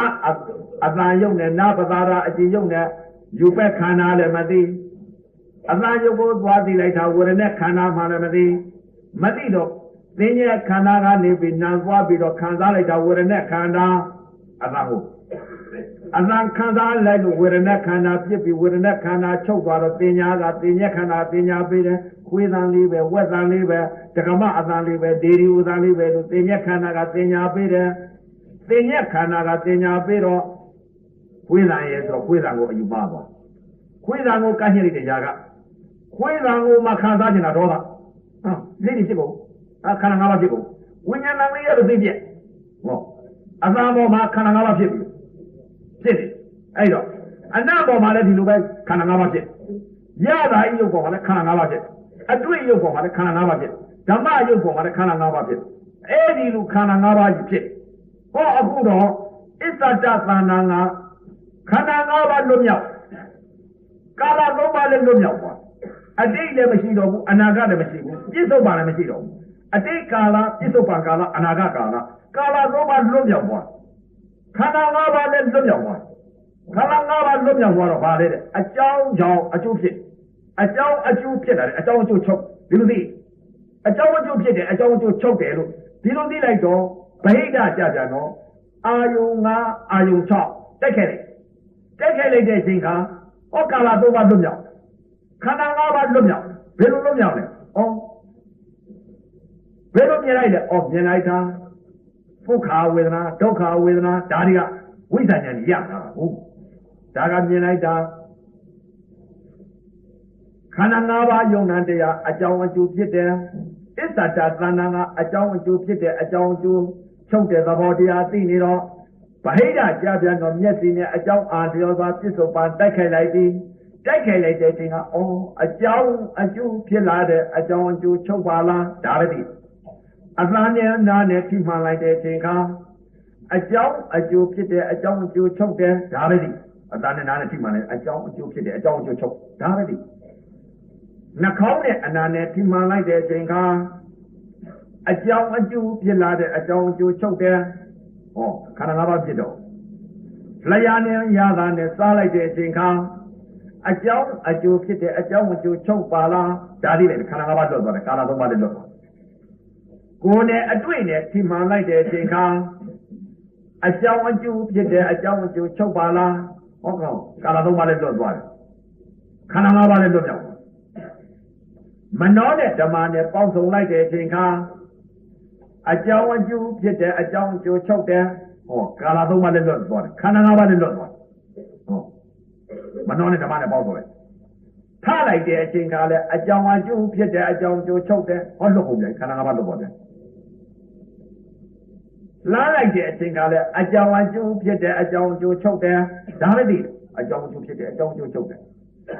ထိလိုက်တဲ့အချိန်ကလည်းအကြောင်းအကျိုးဖြစ်တဲ့အကြောင်းအကျိုးချုပ်တယ်ယောဓာလေးလည်းအကြောင်းအကျိုးဖြစ်တဲ့အကြောင်းအကျိုးချုပ်တယ်ပေါက်လိုက်တဲ့အခါလည်းအကြောင်းအကျိုးဖြစ်တဲ့အကြောင်းအကျိုးချုပ်တယ်ထိုင်လိုက်တဲ့အခါလည်းအကြောင်းအကျိုးဖြစ်တဲ့အကြောင်းအကျိုးချုပ်တယ်အိတ်လိုက်တဲ့အချိန်ကလည်းအကြောင်းအကျိုးဖြစ်တဲ့အကြောင်းအကျိုးချုပ်တယ်ဟောအကြောင်းအကျိုးဖြစ်တဲ့အကြောင်းတရား၆ပေါက်ကအာရုံ၆ပါးအကြောင်းအကျိုးဖြစ်တဲ့အကြောင်းအကျိုးချုပ်တယ်ဆိုတော့ဟောခန္ဓာ၅ပါးလွတ်နေပါကြီးအဲ့ဒါကြောင့်မလို့ခန္ဓာ၅ပါးလွတ်သွားတော့ပုဂ္ဂိုလ်ကြီးပြောတာရှိဘယ်လိုပြောတာရှိလဲတဲ့မဟာသောတာပန်ကြီးများဟာတဲ့ဒိဋ္ဌိဝိနိကိစ္စဆိုတော့ဘာဆိုတာမပြောတတ်ပါဘူးဝိနိကိစ္စဆိုတဲ့ဥစ္စာဟိုပြောတာရှိတာသူတို့ညွတ်တော့ညွတ်နေကြတာပဲလူတိုင်းလို့ဒိဋ္ဌိဝိနိကိစ္စညွတ်ပြီးတော့သူတို့ပြုတ်သွားတာတဲ့ဖရာသိတာကြီးပြောတာသူတို့သိကြလားမသိဘူးဘ ဘယ်လိုဒိဋ္ဌိပြုတ်တာလဲဘယ်လိုမြင်လို့ဒိဋ္ဌိပြုတ်တာလဲဆိုတာမသိဘူးဘုရားသိတာတွေလျှောက်ပြောပါရောဗျာဘုရားရှင်ညာတော်တွေလျှောက်ပြောအဲ့တော့မြင်တဲ့ပုံမှာဘယ်လိုမြင်တယ်လဲဒိဋ္ဌိပြုတ်တာယုံမှားမှုကိလေသာဘယ်လိုပယ်ထတာလဲအတိတ်ယုံမှားခြင်းပြစ္ဆုတ်ပါယုံမှားခြင်းအနာဂတ်ယုံမှားခြင်းယုံမှားခြင်းကိလေသာဆိုအဲ့ဒါအတိတ်ယုံမှားခြင်းရှိနေရင်ပြစ္ဆုတ်ပါလည်းယုံမှားခြင်းအတိတ်ကခုနကဟောသလိုပေါ့ဗျာအတိတ်ကလည်းနာရာသိတယ်အခုလည်းနာရာသိတယ်အနာဂတ်လည်းနာအောင်မယ်အတိတ်ယုံမှားခြင်းပြစ္ဆုတ်ပါယုံမှားခြင်းအနာဂတ်ယုံမှားခြင်းဟောအဲ့ဒါဝိနိကိစ္စဝိနိကိစ္စဆိုပါဆိုမသိပြောတတ်ပါဘူးအဲ့ဒါပါလေအဲ့ဒါသာယောဇဉ်လုံးမှာတွေ့တာပဲအတိတ်သာယောဇဉ်ပြစ္ဆုတ်ပါသာယောဇဉ်အနာဂတ်သာယောဇဉ်ခန္ဓာ၅ပါးဖြစ်ပုံမလွတ်ဘူးခန္ဓာ၅ပါးကမလွတ်အောင်မလုပ်ဘူးအဲ့တော့ဒိဋ္ဌိပြုတ်ပုံတဲ့မိစ္ဆာဒိဋ္ဌိပြုတ်သွားမှသာယောဇဉ်သုံးပါးလဲအထုတလဲပယ်ပြီးသားဖြစ်ပြီးသားဘာကြောင့်ပယ်ပြီးသားလဲအကြောင်းကြောင့်အကျိုးဖြစ်တယ်လို့တကား၆ဘုံကအာယု၆ပါးပြစ္ဆုတ်ပံတဲ့တယ်လေကိုဒါကြောင့်ပြစ္ဆုတ်ပံတရားဟာဘာလဲနိဗ္ဗာန်လို့ခေါ်တယ်ပြစ္ဆုတ်ပံအမှန်မြင်အမှန်သိလွတ်မြောက်တဲ့တရားကာလသုံးပါးလွတ်မြောက်တဲ့စိတ်ခေါ်တယ်အဲ့ဒါကာလသုံးပါးလွတ်မြောက်တဲ့စိတ်ကဘယ်စိတ်လဲရုပ်ခန္ဓာသိလိုက်ရင်ခန္ဓာ၅ပါးနာမ်ခန္ဓာသိလိုက်ရင်ဝေဒနာခန္ဓာကိုသိလိုက်ရင်ခန္ဓာ၅ပါးသင်္ညေခန္ဓာသိလိုက်ရင်သိခန္ဓာ၅ပါးသင်္ခါရခန္ဓာသိလိုက်ရင်ခန္ဓာ၅ပါးဝိညာဏသိလိုက်ရင်ခန္ဓာ၅ပါးအဲ့ဒီခန္ဓာ၅ပါးလွတ်မြောက်သွားတဲ့ကာလ၃ပါးလွတ်မြောက်သွားတဲ့စိတ်ကဘာလဲအကြောင်းအကျိုးဖြစ်တယ်အကြောင်းအကျိုးချုပ်တယ်အဲ့ဒါလွတ်မြောက်သွားတဲ့စိတ်အဲ့ဒါဘာလဲနိဗ္ဗာန်စိတ်ဒီလိုမှမသိပဲနဲ့ပညာတွေသိလို့ကတော့အငင်းလိုက်ကြတာဆိုအားကြီးပဲဟိုအငင်းဒီကအငင်းတဲ့ကဲဝိပုဒ္ဓိစိတ်ပဲစိတ်လဲလွတ်မြောက်သွားတဲ့ခန္ဓာ၅ပါးလွတ်မြောက်သွားတဲ့စိတ်ကဘယ်စိတ်လဲဟောဥစဉ်လို့တော့ကိုယ်စိတ်ကိုယ်စိတ်ဒါစိတ်တွေကုန်သိတယ်ဗျစိတ်တွေပြောရမယ်ဆိုရင်တော့ဒီမှာပြောလို့မကုန်ဘူးတညာလုံးဟောမယ်ပုံမှာမဟုတ်တော့အဲ့ဒီတော့ဒါကြောင့်မလို့ဒကာဒကမာများအခုနောက်ပိတ်ဆုံးသာသနာဥစဉ်လို့ဌာနမှာဒကာမာကြီးတွေဟောသံဃာတော်အရှင်ပြတစ်ထောင်တော့သာသနာတန်ရှင်းရေးလို့ဦးလည်းအခုလည်းပဲဥစဉ်ကဒီမဲ့ပရမတ္ထသဘာဝတရားတွေစိတ်တွေသင်္ခါရှင်းနေတာပါဗျာစိတ်တွေသင်္ခါရှင်းနေဒါကြောင့်မလို့ပုဂ္ဂိုလ်တွေဒီမဲ့အယူမအမှားမှအပယ်လေးပါးကိုလေးပဲထောက်ပြီးမိုးကြောခိုင်းရမှာဆိုလို့ဒီစိတ်တွေကိုတကားသဘောပေါက်ပါသေးလို့စိတ်တွေကိုပြောနေတာပါဗျာအဲ့ဒီတော့ဒကာတော်မှာဗျအခုဟာကစိတ်ကလေးဟာဖြင့်ဒါတဲ့ပညာလို့ဆိုလို့ရှိရင်ဖြင့်ကာလသုံးပါလွတ်မြောက်တဲ့ဝိမု ക്തി စိတ်ခေါ်တယ်ဗျာဝိမု ക്തി စိတ်ဆိုတာဘာလဲလွတ်မြောက်နေတဲ့စိတ်ယုံနာခန္ဓာ၅ပါးကိုလွတ်မြောက်တဲ့စိတ်ခေါ်တယ်ဒီစိတ်အဲ့ဒီစိတ်ဟာဘာလဲတဲ့ပြောပညာလို့ပြောလို့ရှိရင်မဟာသောတာပန်ကြီးပေါ့ဗျာတချို့ပြောနေကြတာသောတာပန်ပြောမလဲဆိုရင်ဒီမှာသတုဋ္ဌသိက္ခာဘုံနဲ့ဆွဲခြင်းဆွဲအောင်မှာတို့ပြောတာပါဗျာအဲ့တော့ဒါအခုကသင်္ခါရှင်းနေတာဒါကြောင့်မို့ဒီစိတ်ဟာတဲ့ကာလသုံးပါးလွတ်မြောက်ပြီးခန္ဓာ၅ပါးလွတ်မြောက်တဲ့စိတ်ဘယ်စိတ်လဲတဲ့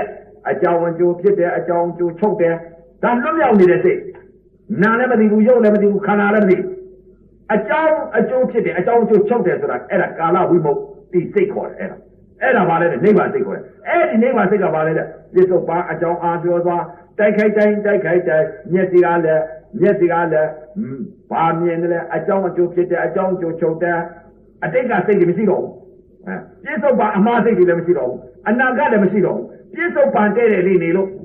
အဲ့ဒါဘာလဲပြစ္ဆုတ်ပံလွတ်မြောက်တဲ့ခန္ဓာ၅ပါးလွတ်မြောက်တဲ့စိတ်အဲ့ဒီစိတ်အဲ့တော့မျက်စိကလည်းလွတ်မြောက်သွားတယ်နာကလည်းလွတ်မြောက်သွားတယ်ကာလသုံးပါးလွတ်မြောက်တယ်အတိတ်လည်းယုံမှားခြင်းမရှိအနာဂတ်လည်းယုံမှားခြင်းမရှိပြစ္ဆုတ်ပံလည်းယုံမှားခြင်းမရှိဘာကြောင့်ယုံမှားခြင်းမရှိလဲအကြောင်းအကျိုးချုပ်တယ်အကြောင်းအကျိုးဖြစ်တယ်အဲ့ဒီလိုသိလိုက်တဲ့စိတ်ကလေးဖြစ်တယ်လို့ပြစ္ဆုတ်ပံပေါ်လာတိုင်းအသင်ကိုလည်းမမြင်တော့ဘူးအသံကိုလည်းမကြားတော့ဘူးယာဂစိတ်မဖြစ်တော့ဘူးဒေါသစိတ်မဖြစ်တော့ဘူးအသင်ပေါ်ကိုလည်းယာဂစိတ်ဒေါသစိတ်မဖြစ်တော့ဘူးအသံပေါ်လည်းယာဂစိတ်ဒေါသစိတ်မဖြစ်တော့ဘူးအနတ်ပေါ်မှာလည်းယာဂစိတ်ဒေါသစိတ်မဖြစ်တော့ဘူးယထာဤရုပ်ပေါ်မှာလည်းယာဂစိတ်ဒေါသစိတ်မဖြစ်တော့ဘူးအတွေ့ရုပ်ပေါ်မှာလည်းယာဂစိတ်ဒေါသစိတ်မဖြစ်တော့ဘူးဓမ္မရုပ်ပေါ်မှာလည်းယာဂစိတ်ဒေါသစိတ်မဖြစ်တော့ဘူးဘာကြောင့်မဖြစ်တယ်တဲ့ပြစ္ဆုတ်ပံကာလသုံးပါးလွတ်မြောက်တဲ့စိတ်ဖြစ်နေလို့အကြောင်းအကျိုးဖြစ်တယ်အကြောင်းအကျိုးဖြစ်တယ်အကြောင်းအကျိုးချုပ်ဒါသိတယ်အဲ့ဒါလွတ်မြောက်နေတဲ့စိတ်ခေါ်တယ်အဲ့ဒီလိုစိတ်ဖြစ်နေတော့ဒိဋ္ဌိလည်းပြုတ်သွားပြီမရှိတော့အယူမအမှားမရှိတော့အယူမအမှားမရှိတော့ဘာလဲတဲ့ပြစ္ဆုတ်ပံတဲ့တယ်လေအကြောင်းကျိုးဖြစ်တယ်အကြောင်းကျိုးချုပ်တယ်ဒါသိနေတော့အတိတ်လည်းမတွေးတော့ဘူးမရောက်သေးတော့အနာဂတ်စိတ်လည်းမရှိတော့ဘူးပြစ္ဆုတ်ပံလည်း ကာလသုံးပါးလွတ်မြောက်တဲ့စိတ်ဖြစ်နေတော့ပြစ္ဆုတ်ပန်တန်ရောစဉ်ရဲ့အတိတ်တန်ရောစဉ်ရဲ့အနာဂတ်တန်ရောစဉ်ရဲ့အထူးတလည်းပဲနေဖို့မဟုတ်ဘူးပဲနေတဲ့တရားမျိုးမဟုတ်ဘူးဝိဇ္ဇာညာပညာဖြစ်လို့အကြောင်းကြောင့်အကျိုးအကြောင်းသမုဒ္ဒရာအကျိုးယုံနာဒုက္ခတွေသစ္စာလေးပါမြင်သွားပြီမြင်သွားလို့ဒါကြောင့်မို့လို့အကြောင်းအကျိုးလွတ်တဲ့ခန္ဓာ၅ပါးလွတ်မြောက်သွားတဲ့ဝိမု ക്തി စိတ်အဲ့ဒီစိတ်ကလေးကပါလေတဲ့လွတ်မြောက်သွားပြီခန္ဓာ၅ပါးလွတ်တဲ့စိတ်ကလေးပေါ့အဲ့ဒီလိုစိတ်ကလေးဖြစ်နေပြီဆိုလို့ရှိရင်တရားဓမ္မများစိတ်လာကြတော့ငါတော့အပေတကားပြည့်ပြီလွတ်တော့တာပေါ့ညာကမှမရှိတော့ပဲအပေလေးပါလေးပဲထောက်ပြီးရက်ပြီးဆင်းရမယ်အဆင်းလေးပေါ်ကိုညာကစိတ်မဖြစ်တော့ဘူးအဲ့ဒါအပိဋ္ဌာစိတ်အသေးပေါ်ကိုမရှိနေတဲ့စိတ်ကပါလေတဲ့ဒေါသစိတ်အဲ့ဒီစိတ်မဖြစ်တော့ဘူးအဲ့ဒီညာကစိတ်ဒေါသစိတ်ဖြစ်နေတာဘာကြောင့်လဲတဲ့မောဟဖုံးသွားခြင်းကြောင့်ဝေဒနာမှမသိခန္ဓာ၅ပါးမမြင်လို့အဲ့ဒါကြောင့်ပါလေတဲ့မောဟဖုံးသွားခြင်းကြောင့်ညာကစိတ်ဒေါသစိတ်မောဟစိတ်ဖြစ်အဲ့ဒီစိတ်ကအပေလေးပါလေးပဲထောက်ပြီးရက်ဆင်းရမယ်စိတ်တွေဒါကြောင့်မလို့တရားဓမ္မများလည်းပဲအရေးကြီးဆုံးချက်ကဆရာပဲလို့ဆရာကလည်းသိမှာပါဆရာမှန်နဲ့တွေ့ရင်သံဃာကပြမယ်ဆရာမှားနဲ့တွေ့လို့ချင်းသံဃာကြောင့်ကြီးကြဘာကြောင့်လဲတဲ့ဆရာကလည်းလွတ်မြောက်တဲ့ကာလသုံးပါးကိုလွတ်မြောက်တဲ့စိတ်ကိုသိရင်လေဘယ်စိတ်တွေသိနေလဲခန္ဓာ၅ပါးဖြစ်နေတဲ့စိတ်ခန္ဓာ၅ပါးလွတ်မြောက်တဲ့စိတ်ဒီစိတ်တွေမှမသိလို့ရှိရင်ဖြင့်ဆရာတွေဒုက္ခများပါလိမ့်မယ်ဘာကြောင့်လဲတဲ့တပည့်တွေကတော်တော်ကြာကြတော့ဆရာကဒီလိုပြတယ်ဒီလိုဆိုရင်ဒီလိုလိုက်ပြီးဆိုရင်တပည့်ကလည်းဆရာကလည်းအပေမလို့တပည့်ကလည်းအပေလွတ်ပါမလားမလွတ်တော့ဘာကြောင့်လဲတဲ့ဒါကြောင့်မလို့အရေးကြီးဆုံးဘုရားကဆရာပဲတဲ့ဆရာမှားနဲ့တွေ့ရင်သံဃာနုံနဲ့ဆရာမှန်နဲ့တွေ့မှသံဃာလွတ်မြောက်တယ်ဒါကြောင့်မလို့လူကြီးစကားပုံများရှိတယ်ကုံရှုံးတော့တစ်ခေါက်ကုံရှုံးတော့တစ်ခေါက်လင်းကုံရှုံးတော့တစ်သက်လုံးမှောက်တယ်တရားကုံရှုံးတော့ဆရာကုံတရားကုံရှုံးသွားပြီဆိုရင်သံဃာကြောင့်ကြီးကြပါရောဗျာဘယ်တော့မှမလွတ်တော့အဲ့ဒါကြောင့်မလို့တရားဓမ္မများတရားကုံတွေရှုံးသွားမှကိုလို့အခုကစိတ်တွေကိုပြင်ပေးပါတယ်ဗျာအဲ့ဒီတော့ဘာကြောင့်လဲတဲ့အခုဟာပြန်စိတ်တွေကိုခန္ဓာ၅ပါးဖြစ်တဲ့စိတ်တွေယုံနာကိုကွဲဓာတ်ကြီး၄ပါးကိုပိုင်းခြားပြီးတဲ့စိတ်တွေအကြောင်းအကျိုးဓာတ်ဘောကိုအကြောင်းအကျိုးမြင်တဲ့စိတ်တွေခန္ဓာ၅ပါးကိုကွဲသွားတဲ့စိတ်တွေခန္ဓာ၅ပါးကိုအကြောင်းအကျိုးမြင်တဲ့စိတ်တွေခန္ဓာ၅ပါးဘောကအကြောင်းအကျိုးမြင်ပြီးအကြောင်းအကျိုးဖြစ်လာတဲ့အကြောင်းအကျိုးချုပ်တဲ့စိတ်တွေအဲ့ဒီလိုမြင်သွားပြီဆိုလို့ချင်းသောတာပန်ကြီးများဟာငါသောတာပန်တည်ရလို့သာသောတာပန်ရလို့သာပြည့်ညတ်ကြီးတာပြောရတယ်ငါအပယ်လို့ပြီလို့ဆိုတာသိငါမျက်စိပေါက်ကနေပြီးတော့ငါလေးဘက်ထောက်ပြီးတော့ငါမိုးကြောမခိုင်းတော့ဘူးအဆင်းပေါ်မှာအသာပေါ်မှာလည်းငါလေးဘက်ထောက်ပြီးတော့မိုးကြောမခိုင်းတော့ဘူးခွေးရယ်ဝက်ကယ်နွားရယ်ကြက်ကယ်ဘဲရယ်စိတ်ကယ်ငါမဖြစ်တော့ဘူးရေထဲကငါးရယ်ငါမဖြစ်တော့ဘူးငရဲရယ်ငါမခါရတော့ဘူးဆိုသိတယ်ဗျမျက်စိကနေပြီးအဆင်းပေါ်မှာငါအပယ်မကြတော့ဘူးအသာပေါ်မှာငါအပယ်မကြတော့ဘူးအနပေါ်မှာငါအပယ်မကြတော့ဘူးရတာပေါ်မှာငါအပယ်မကြတော့ဘူးအတွေ့ပေါ်မှာငါအပယ်မကြတော့ဘူးဓမ္မပေါ်မှာအပယ်မကြတော့ဘူးဆိုတာဒီစိတ်တွေသိတာဗျာအဲ့ဒါဒီစိတ်တွေသိတာအပယ်တကားငါပိတ်ပြီငါဘယ်တော့မှငါအပယ်မကြတော့ဘူးဆိုတဲ့ဥစ္စာသိပြီငါတကားတစ်ချက်ဝင်သွားပြီငါဟောသိရောအဲ့ဒါကြောင့်မို့တကားဓမ္မများလဲအသိပေးတာပါဘာကြောင့်အသိပေးသလဲဆရာမားတွေနဲ့တွေ့မှသို့လို့ဒါကြောင့်မလို့အခုရှုပြောလိုက်တဲ့ဥစ္စာကဘာလဲတဲ့အပြောပညာအလုပရမအတိတ်ကဟောလိုက်တာကအပြောပရမအလုပညာအဲ့ဒီအပြောပရမအလုပညာကတော့အပေလေးပါမလို့ဘူးအပြောပညာအလုပရမကတော့အပေလေးပါလို့လိုက်တယ်အပေတကားပိတ်ပြီးလေးပါဝင်လိုက်အဲ့ဒါကြောင့်မလို့တရားဓမ္မများအတိတ်ကဟောလိုက်တဲ့ဥစ္စာကဘာလဲတဲ့အပြောပရမအလုပညာကဘာလဲတဲ့အပေကြဘာကြောင့်လဲအကျိုးသားအကြောင်းသားကိုအကျိုးတရားသတ်ထားလို့အကြောင်းသတ်ရမယ်လို့ဘုရားဟောတာဘယ်အကြောင်းနဲ့ဘယ်အကျိုးလဲနာအကြောင်းသတ်ရမယ်ဒါကြောင့်မလို့တရားဓမ္မများခန္ဓာ၅ပါးရှိတဲ့အ ਨੇ ကရုပ်ခန္ဓာတစ်ပါးကိုရှုလိုက်လို့ရှိရင်နိဗ္ဗာန်ရပါလေဝေဒနာခန္ဓာရှုလိုက်တယ်နိဗ္ဗာန်ရပါလေသင်ရဲ့ခန္ဓာရှုလိုက်လို့ရှိရင်နိဗ္ဗာန်ရပါလေသင်္ခါရခန္ဓာရှုလိုက်တယ်နိဗ္ဗာန်ရပါလေဝိညာဏနဲ့ခန္ဓာရှုလိုက်တယ်နိဗ္ဗာန်ရပါလေခန္ဓာ၅ပါးတစ်ပါးပါးသာရှုလိုက်ပါတဘာဘာရှုလိုက်လို့ရှိရင်မေးလိုက်တရားယောဂီပုဂ္ဂိုလ်တွေမေးလိုက်လို့ရှိရင်ဘယ်ခန္ဓာကိုရှုတာတော့ယူပက်ခန္ဓာကိုရှုသလားဝေဒနာခန္ဓာကိုရှုသလားသင်္ညက်ခန္ဓာကိုရှုသလားသင်္ခါရခန္ဓာကိုရှုသလားဝိညာဏကိုရှုသလားဟောဒီလိုမေးလိုက်လို့ရှိရင်ရှုတဲ့ပုဂ္ဂိုလ်ကျတော့သူပြောလိုက်တယ်တပည့်တော်တော့ဝေဒနာခန္ဓာရှုပါတယ်ဗျာ တပည့်တော်တော့ယူဘက်ခန္ဓာရှုပါတယ်ဗျာယူဘက်ခန္ဓာရှုတယ်တပည့်တော်ကတော့သင်္ညက်ခန္ဓာရှုပါတယ်ဗျာတပည့်တော်တော့သင်္ခါရခန္ဓာရှုပါတယ်ဗျာတပည့်တော်တော့ဝိညာဉ်နဲ့ခန္ဓာရှုပါတယ်ဗျာဝိညာဉ်နဲ့ခန္ဓာရှုတော့ဘုရားကတော့ပုဂ္ဂိုလ်အလိုက်ဒလိုက်အလိုက်ယောဂီအလိုက်ပြောယောဂီအလိုက်ဆိုတော့ဝိညာဉ်နဲ့ခန္ဓာရှုတယ်ဆိုတာကဘာရှုတာလဲစိတ်ချင်းရှုတာဝိညာဉ်နဲ့ခန္ဓာဆိုတာစိတ်တာသတိပ္ပံစိတ်တာနုပါဒနာ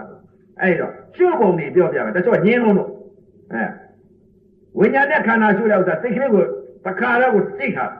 စိတ်ကလေးကိုကြည့်တာဒီစိတ်ကလေးဖြစ်ပေါ်လာတဲ့စိတ်ကလေးကိုကြည့်ဗိဓာကိုရှုတာမဟုတ်စိတ်ကိုကြည့်ဖြစ်ပေါ်လာတဲ့စိတ်ကလေးကဘာစိတ်လဲဒီစိတ်ကလေးကပေါ်လာတဲ့စိတ်ကလေးကိုရှုရပေါ်လာတဲ့စိတ်ကလေးကဘာစိတ်လဲဩအကြောင်းကတော့အတိတ်စိတ်လားဩအတိတ်စိတ်ကလေးဖြစ်တယ်ပြက်ဒါအတိတ်စိတ်ပဲပြစ္ဆုတ်ပါစိတ်ပဲအနာဂတ်စိတ်ပဲအတိတ်ကလာတော့ပြက်သွားတဲ့စိတ်ကိုအခုပြန်ပြီးတော့ဖြစ်ပေါ်လာတဲ့စိတ်ဟာဩဒါတွေးလိုက်ကြပြီအတိတ်ကိုဩဒါအတိတ်စိတ်ဒီစိတ်ကလေးကလည်းခဏဖြစ်ပြီးအတိတ်စိတ်ဖြစ်ပေါ်လာတယ်အတိတ်စိတ်ကလေးကဖြစ်ပြီးပြက်တယ်ဒါစိတ်ဆိုတာကျုပ်တဲ့ဥစ္စာစိတ်ဓာတ်တိပ္ပံစိတ်ဓာတ်နုပါဒနာစိတ်ကလေးကိုကျုပ်အဲ့တော့အတိတ်စိတ်ပြစ္ဆုတ်ပါစိတ်အနာဂတ်စိတ်ဒီစိတ်ကလေးတွေဟာဒါကြောင့်မလို့ကျုပ်တဲ့ပုဂ္ဂိုလ်ကတရားတွေကအကုန်တရားကြီးပါပဲလို့သတိပဋ္ဌာန်တရား၄ပါးရှိတဲ့အလက်ကကာယဝေဒနာစိတ်ဓာတ်ဓမ္မလို့ဘုရားကဟောတာအလကားထားခဲ့တဲ့တရားမျိုးဟုတ်ကာယသတိပဋ္ဌာန်ကာယ ानु ပါဒနာဝေဒနာသတိပဋ္ဌာန်ဝေဒနာ ानु ပါဒန